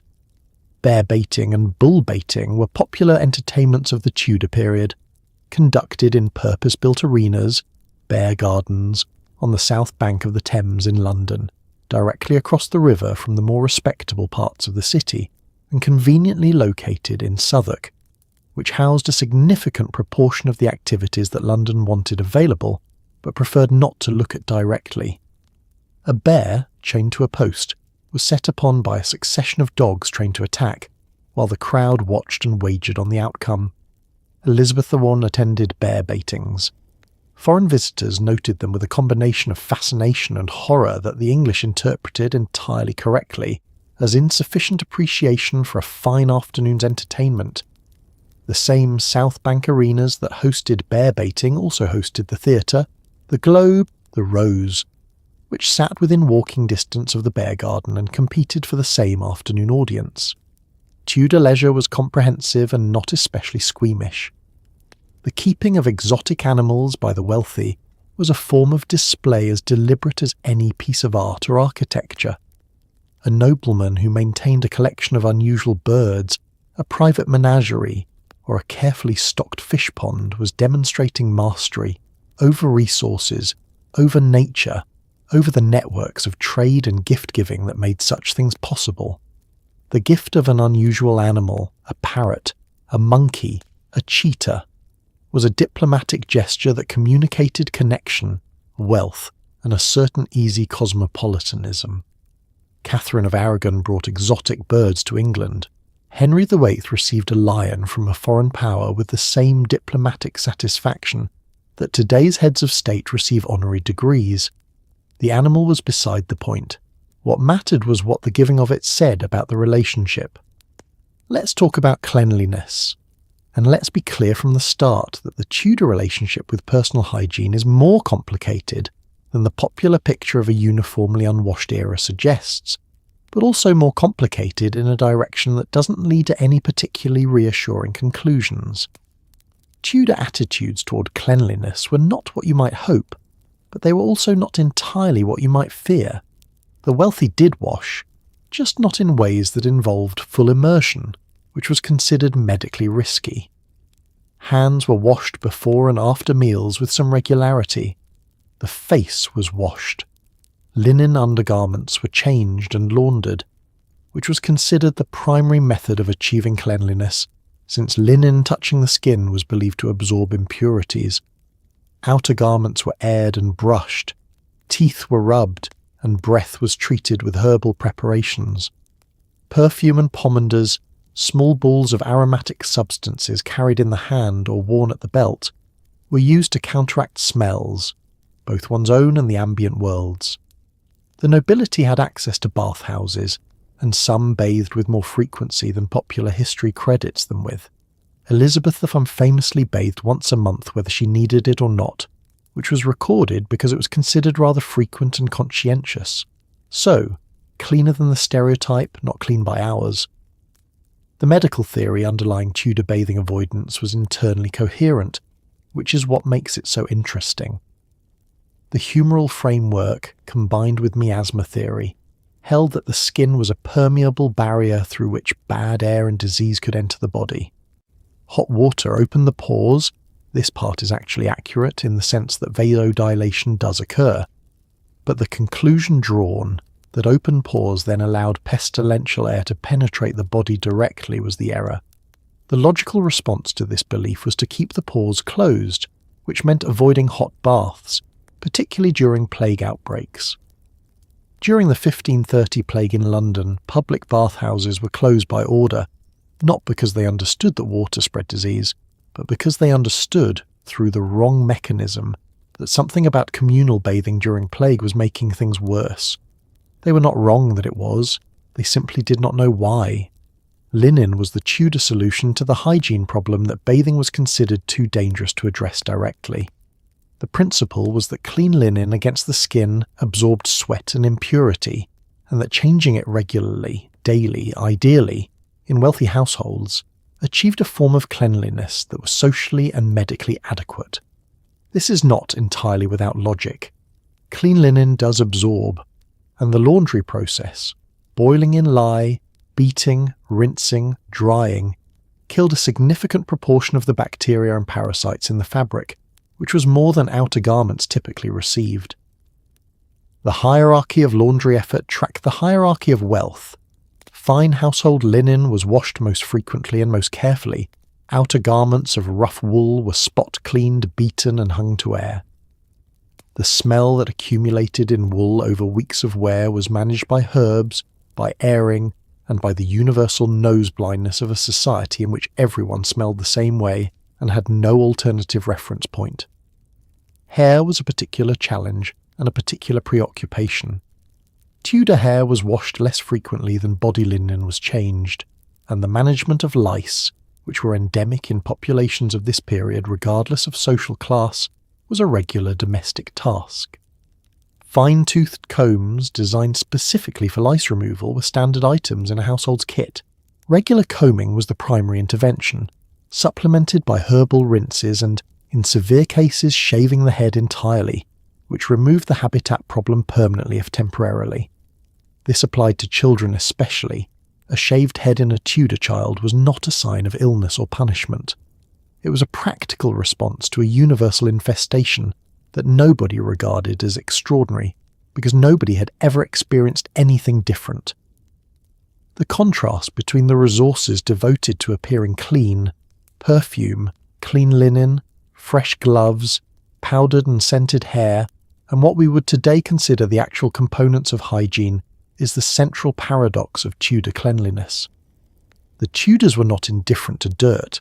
They were very interested in appearing clean, smelling pleasant, and presenting a well-maintained exterior.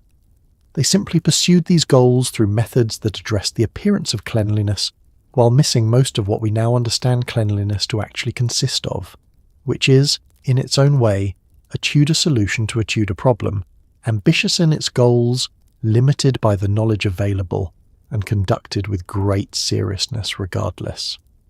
Let's talk about food. Real Tudor food. Not the romanticised version from the period dramas where everyone is cheerfully tearing into glistening roast chicken in a candlelit hall, but the actual daily reality of what went into Tudor mouths and what happened afterward. The Grand Tudor Feast, as depicted in paintings and period dramas, was real. It existed. Henry VIII's court consumed quantities of food that require a moment of quiet reflection.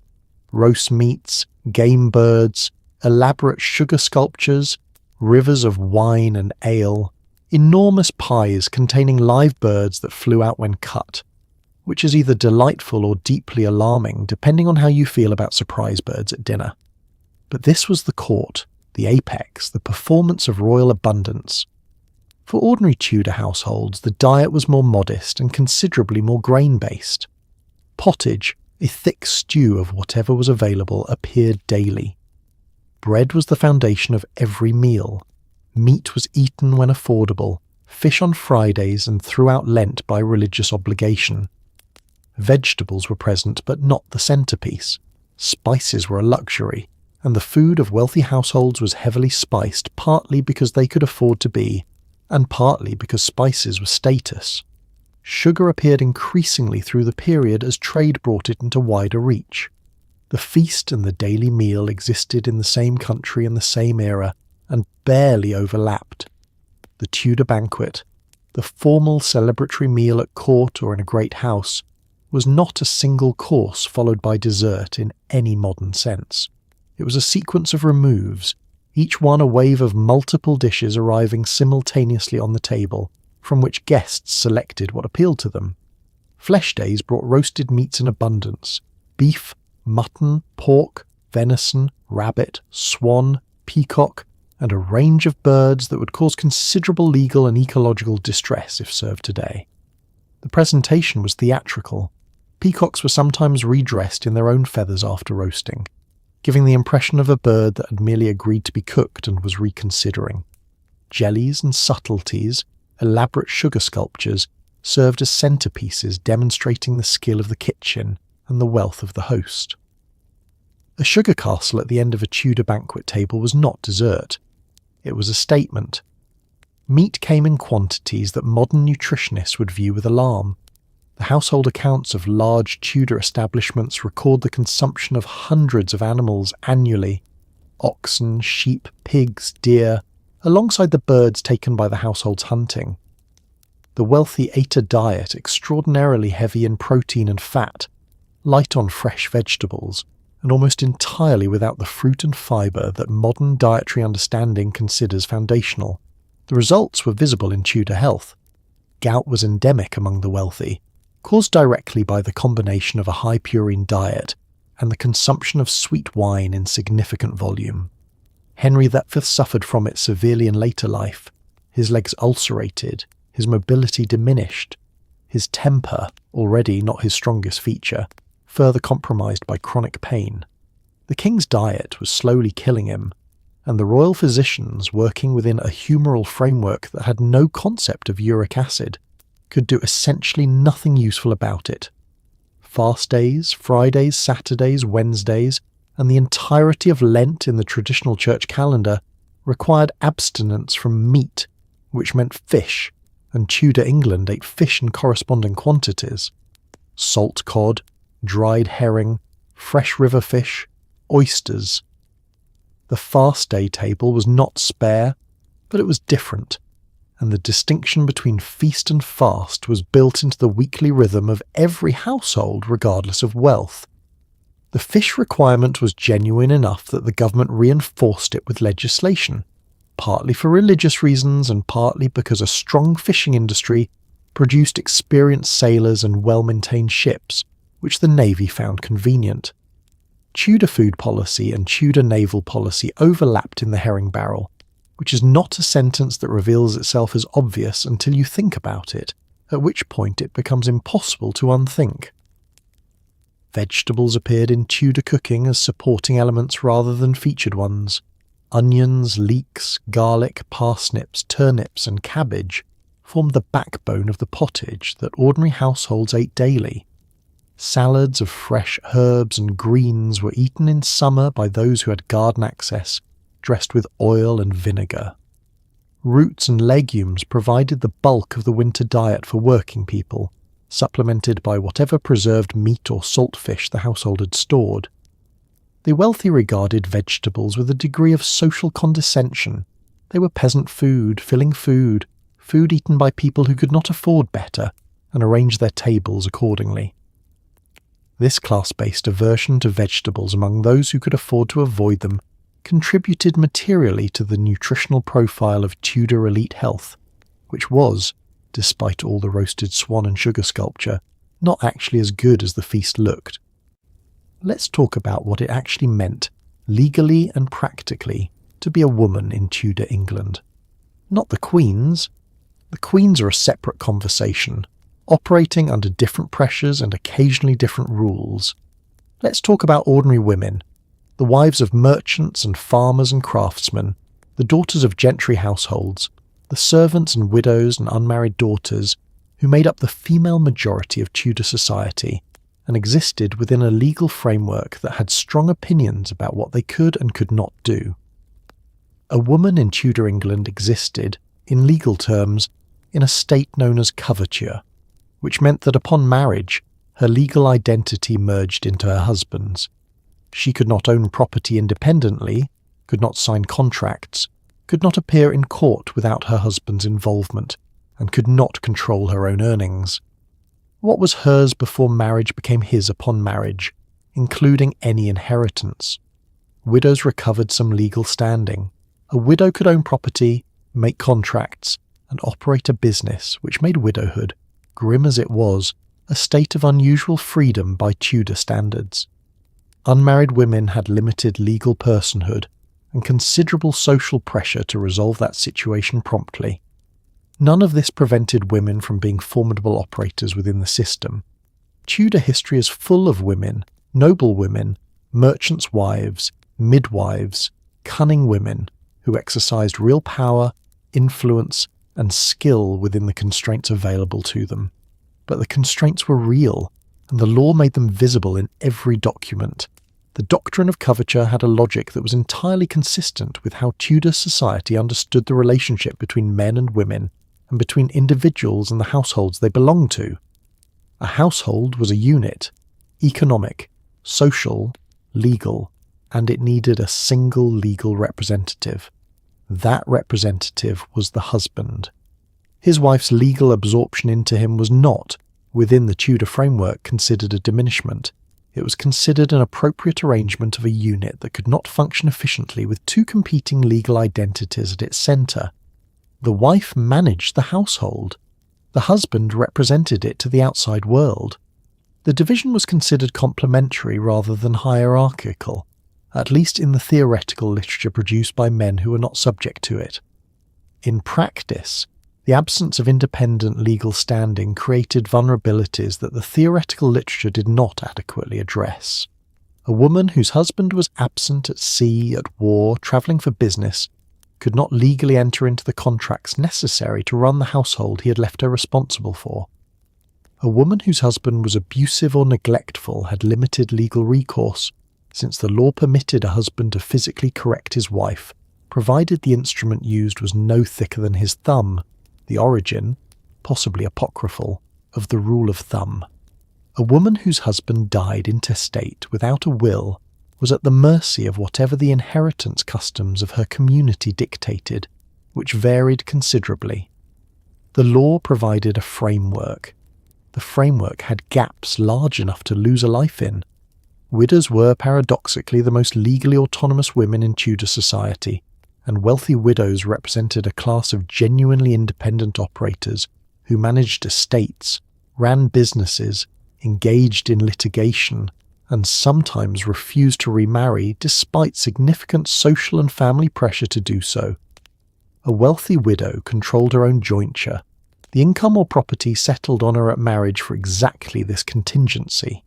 She could lend money, make investments, and enter into legal agreements without a male intermediary. She could appear in court as a plaintiff or defendant in her own name.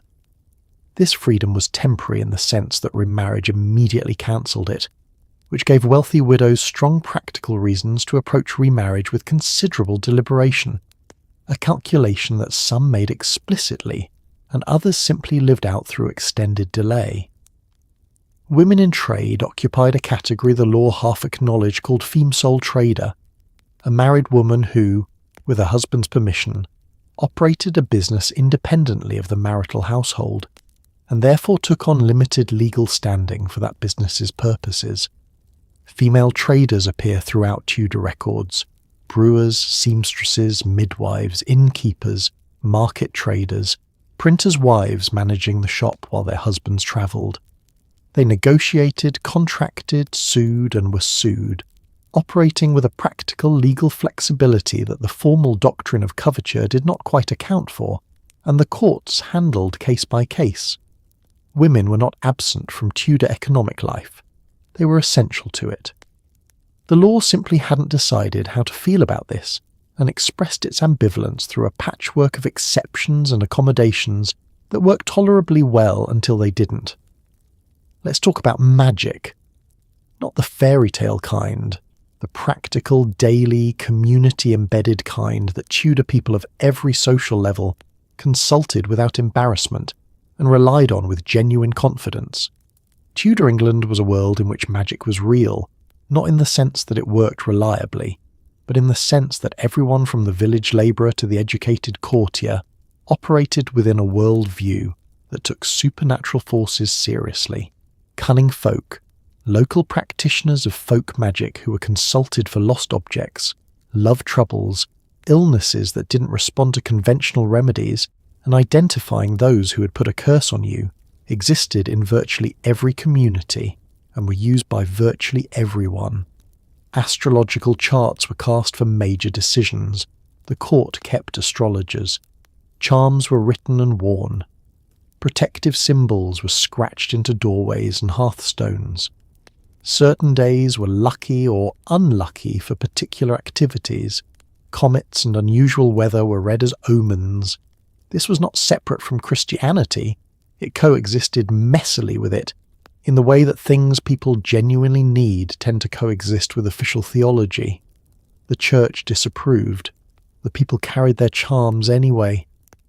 Witchcraft as a legal concept became more formally prosecuted as the century progressed, a development that did terrible things to a number of women who were unfortunate enough to have enemies and unusual reputations.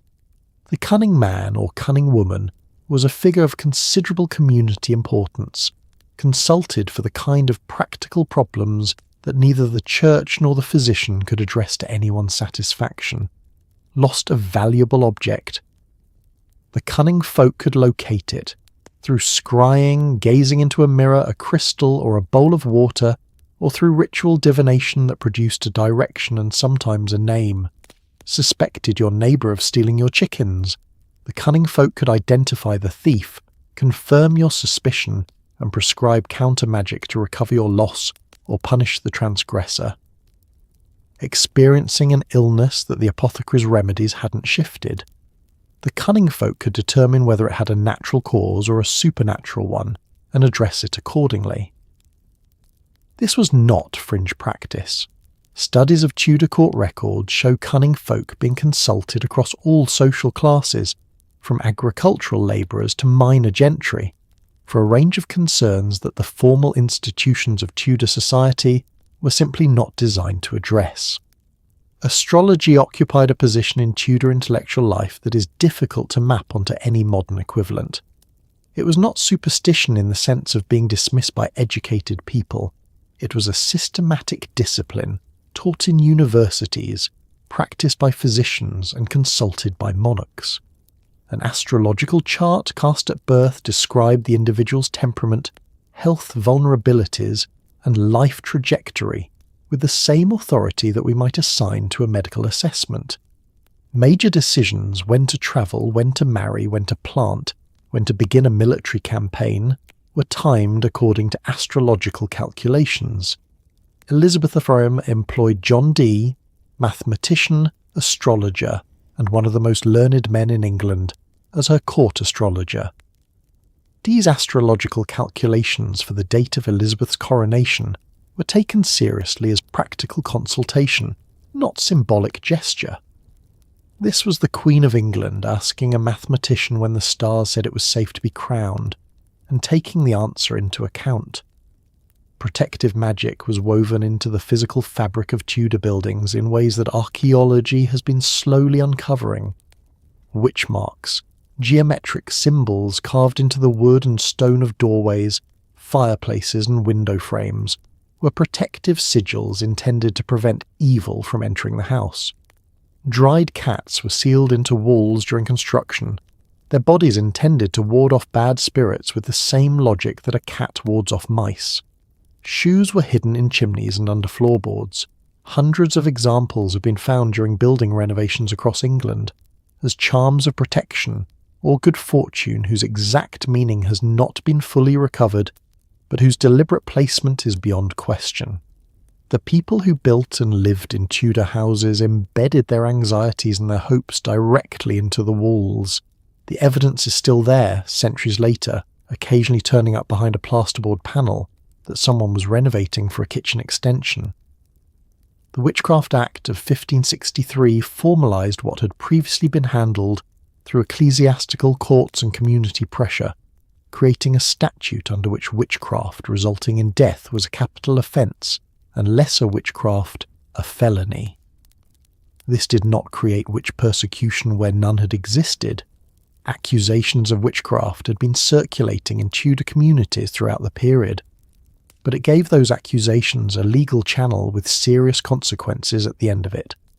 The typical accused witch was a woman, usually older, often living alone or at the social margins, with a reputation for knowing things or being able to do things, and enemies who were willing to testify.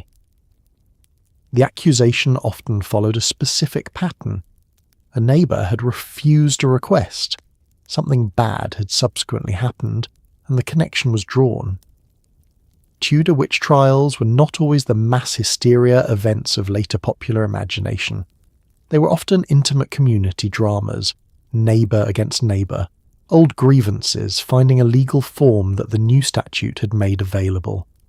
Let's talk about something that has never quite been explained, a disease so specific to Tudor England that it arrived with the dynasty, devastated the population in waves across 70 years, and then vanished so completely that it has never been identified with certainty in any other time or place.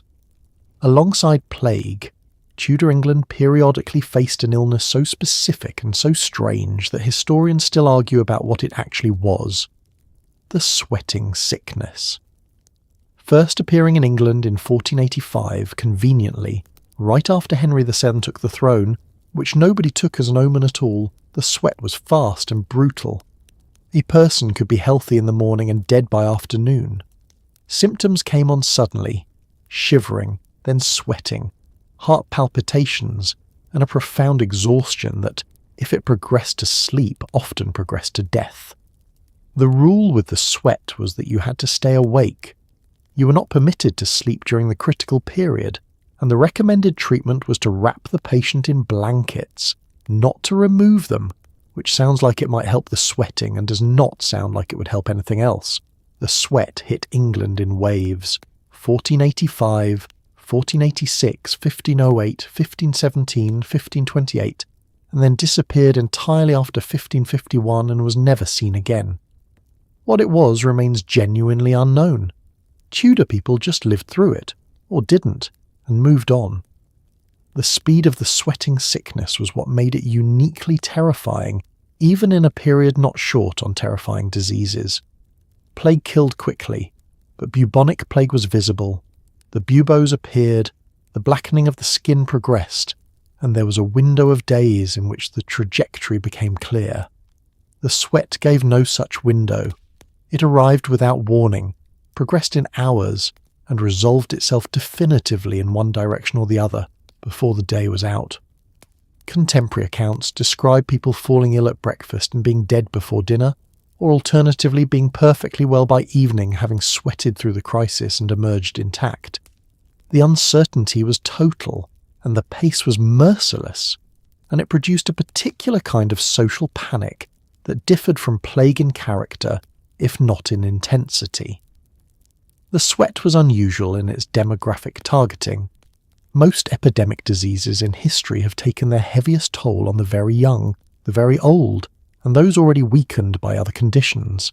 The sweating sickness appeared to prefer the young, the healthy, and the well-fed, striking adult men in what should have been the prime of their physical resilience, while sometimes leaving the elderly and the children around them untouched. This inversion of the normal pattern of epidemic mortality was noticed and remarked upon by Tudor observers, who drew from it the conclusion that the sweat was a specifically English disease, a product of the English climate and perhaps the English diet, since it did not spread with the same effect when Englishmen carried it abroad. When it appeared on the continent in 1529, it behaved differently, hitting hard and then retreating, in ways that seemed to support the idea that something specific to England was producing it.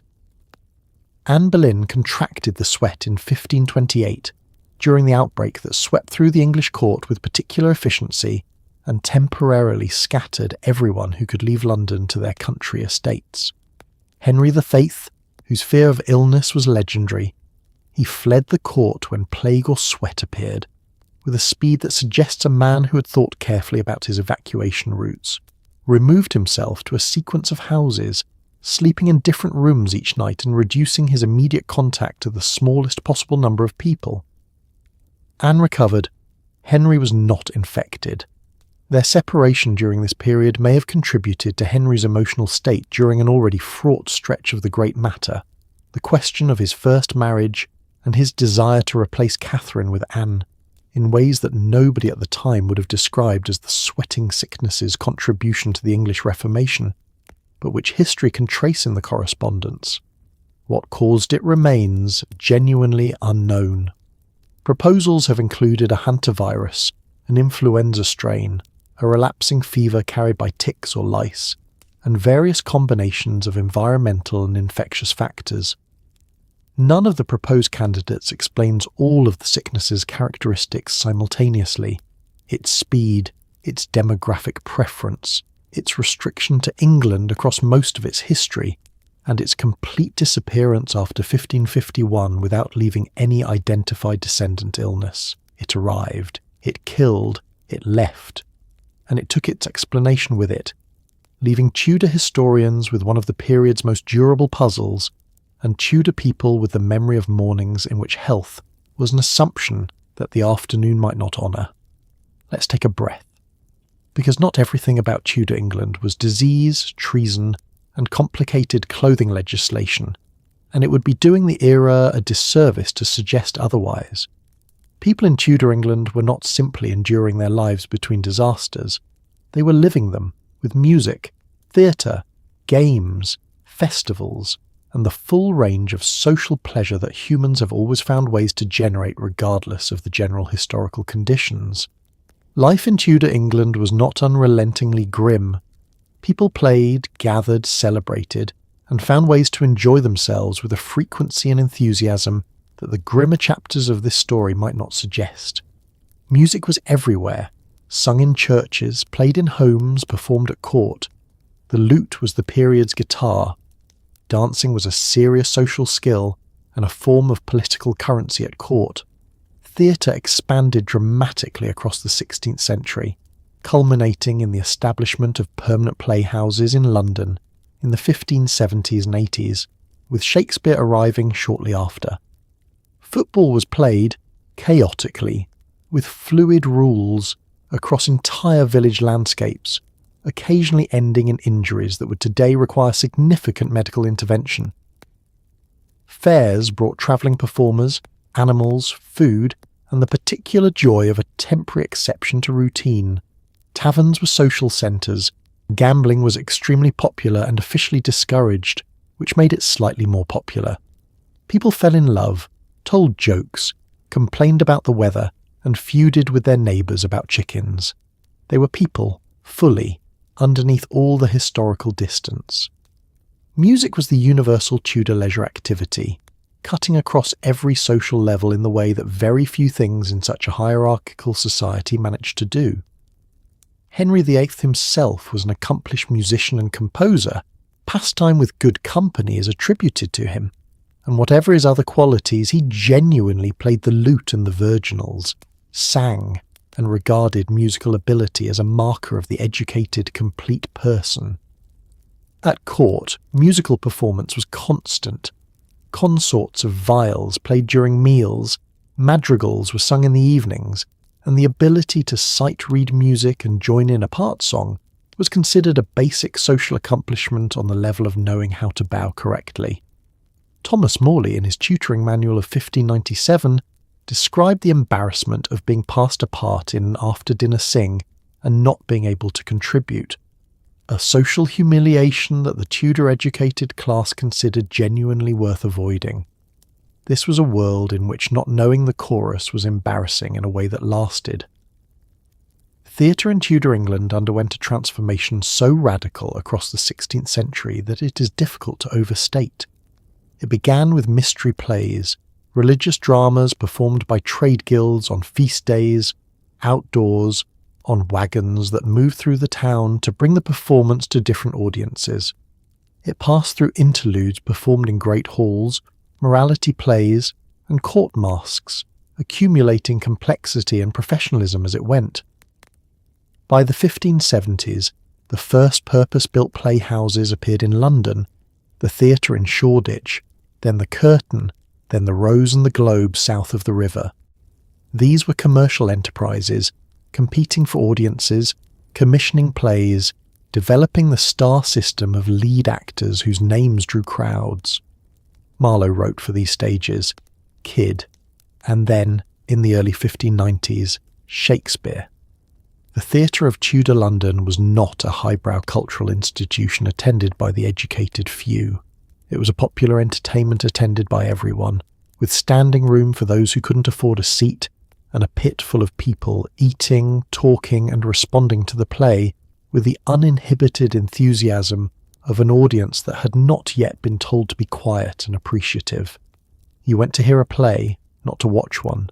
The language was designed to reach a yard full of people who had had a pie and some ale, and wanted something to hold their attention for 2 hours. It did.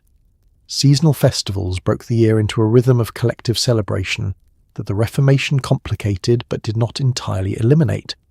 May Day, Midsummer, harvest festivals, the 12 days of Christmas, these were occasions when ordinary work stopped, communities gathered, and the normal rules were temporarily suspended in ways that official culture found alternately charming and alarming. May Day celebrations involved the erection of maypoles, tall decorated poles around which young people danced in patterns that some reformers considered insufficiently wholesome, and the crowning of May Queens, the gathering of greenery, and a general air of seasonal festivity that the Church had incorporated, and the more rigorous Protestants wanted to remove entirely. The maypole became a cultural battleground between those who saw folk tradition as harmless community celebration and those who saw it as pagan survival dressed in flowers. The community generally voted with their feet and danced around it anyway. Let's talk about death, not as a catastrophe, but as a practice. Because in Tudor England, death was close enough and frequent enough that the culture had developed a highly specific, carefully considered relationship with it, one that treated the manner of dying as a matter of real importance and public record. In Tudor England, dying well was a skill, a performance, and a moral statement. With death so much more present in daily life, infants, plague, sweating sickness, executions, the general hazards of an era before modern medicine, the culture had developed a highly specific set of expectations around how a person should face their end. Preparation was everything. A good death meant time to settle your affairs, make your peace with those you had wronged, receive the last rites, and compose a final speech or statement that demonstrated appropriate religious conviction, and, ideally, some personal dignity. Deathbed speeches were recorded and circulated. The deaths of famous people, especially executed famous people, were reported, analysed, and held up as examples of either how to go out gracefully or how not to. Anne Boleyn's composure on the scaffold was noted and admired even by those who had put her there. Being caught unprepared by death, suddenly, without warning, mid-sentence, was genuinely feared, not only because of the spiritual implications, but because you hadn't had the chance to perform your exit correctly. The ars moriendi, the art of dying, was a literary genre before it was a Tudor preoccupation, but the Tudors embraced it with characteristic thoroughness. Books instructing readers in how to prepare for and manage a good death circulated widely, their advice encompassing the practical settle debts, make a will, reconcile with enemies, and the spiritual, confess sins, receive the sacrament, fix the mind on God rather than worldly regret. The deathbed scene was a choreographed event with recognised roles, the dying person at the centre, family gathered around, a priest or minister present, prayers being offered, the moment of death witnessed and later reported. Dying alone was an unhappy fate. Dying surrounded by those who would afterward testify to the manner of your going was the desirable outcome. Wills were the primary mechanism through which a dying Tudor person settled their worldly accounts, and they were taken seriously as legal, spiritual, and social documents simultaneously. A will listed property and its disposition, but it also expressed piety, bequests to the church, to the poor, for prayers to be said for the testator's soul, and affection, and occasionally grievances that the testator had not found opportunity to express elsewhere, and saw no reason to take to the grave unexpressed. Tudor wills survive in considerable numbers in county archives across England, and are among the most intimate documents the period produced, revealing the texture of ordinary lives, the specific objects that mattered, the relationships that required settling, the anxieties about what came next that the standard language of piety only partially conceals. Funeral practice was graded by status as comprehensively as everything else in Tudor society. A great nobleman's funeral involved a procession through the streets with a herald, mourners in black, an effigy of the deceased carried on the hearse, and a church service with a sermon and an elaborate heraldic display above the tomb. The heraldic achievements, coat of arms, helm, gauntlets, sword, were hung above the grave as permanent testimony to the deceased's rank. Ordinary people were buried in the churchyard with a coffin if they could afford one, a shroud if they could not, and a brief service that acknowledged their passage with the liturgy appropriate to their faith in the decade. Some parishes kept meticulous registers of burials, others kept imperfect ones. The plague years show up in these registers as columns of entries compressed into months that in ordinary years would have seen a fraction of the deaths recorded, the handwriting sometimes changing partway through, as the person keeping the record was themselves buried. The theology of death shifted with the Reformation in ways that had practical consequences. The Catholic doctrine of purgatory, the intermediate state in which souls were purified before entering heaven, and toward which the prayers and masses of the living could contribute, meant that masses for the dead were an important and paid-for service, funding chantry chapels and prayer guilds across medieval England. When Henry VIII dissolved the chantries as part of the broader dissolution of religious institutions, the theology of purgatory was simultaneously under attack, and by Edward VI's reign it had been officially rejected.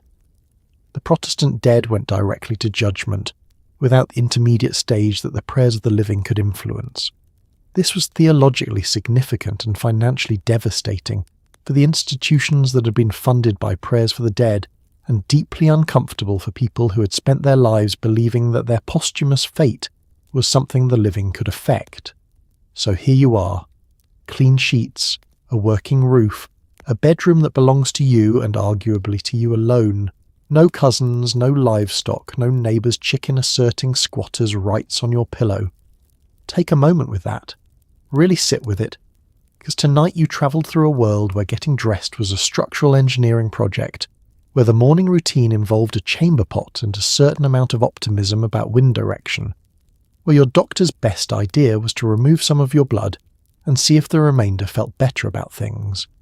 You lived, briefly and safely, in a world where sugar rotted the teeth of the wealthy as a visible sign of their success, where the church changed its mind about God 4 times in 30 years and expected everyone to keep up, where a careless sentence in the wrong tavern could, with the right witnesses and a sufficiently motivated prosecutor, constitute high treason.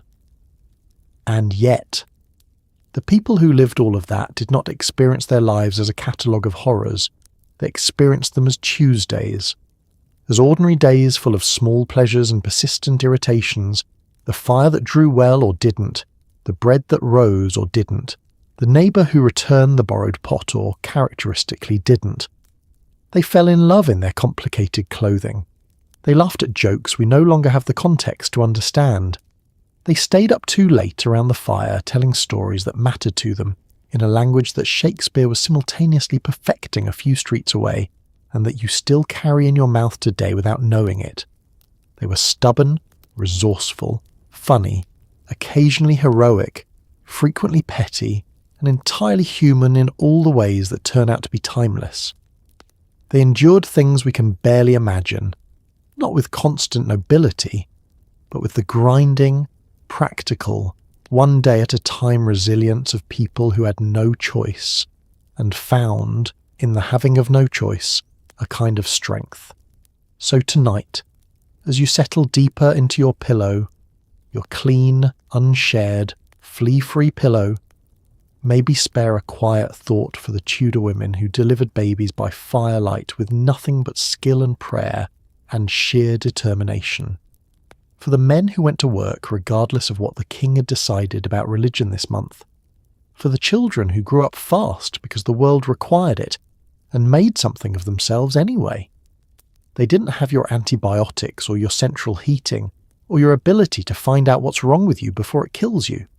What they had was each other, and the fire, and the stubborn human insistence on getting up again tomorrow. That was enough. It got us here. Sleep well.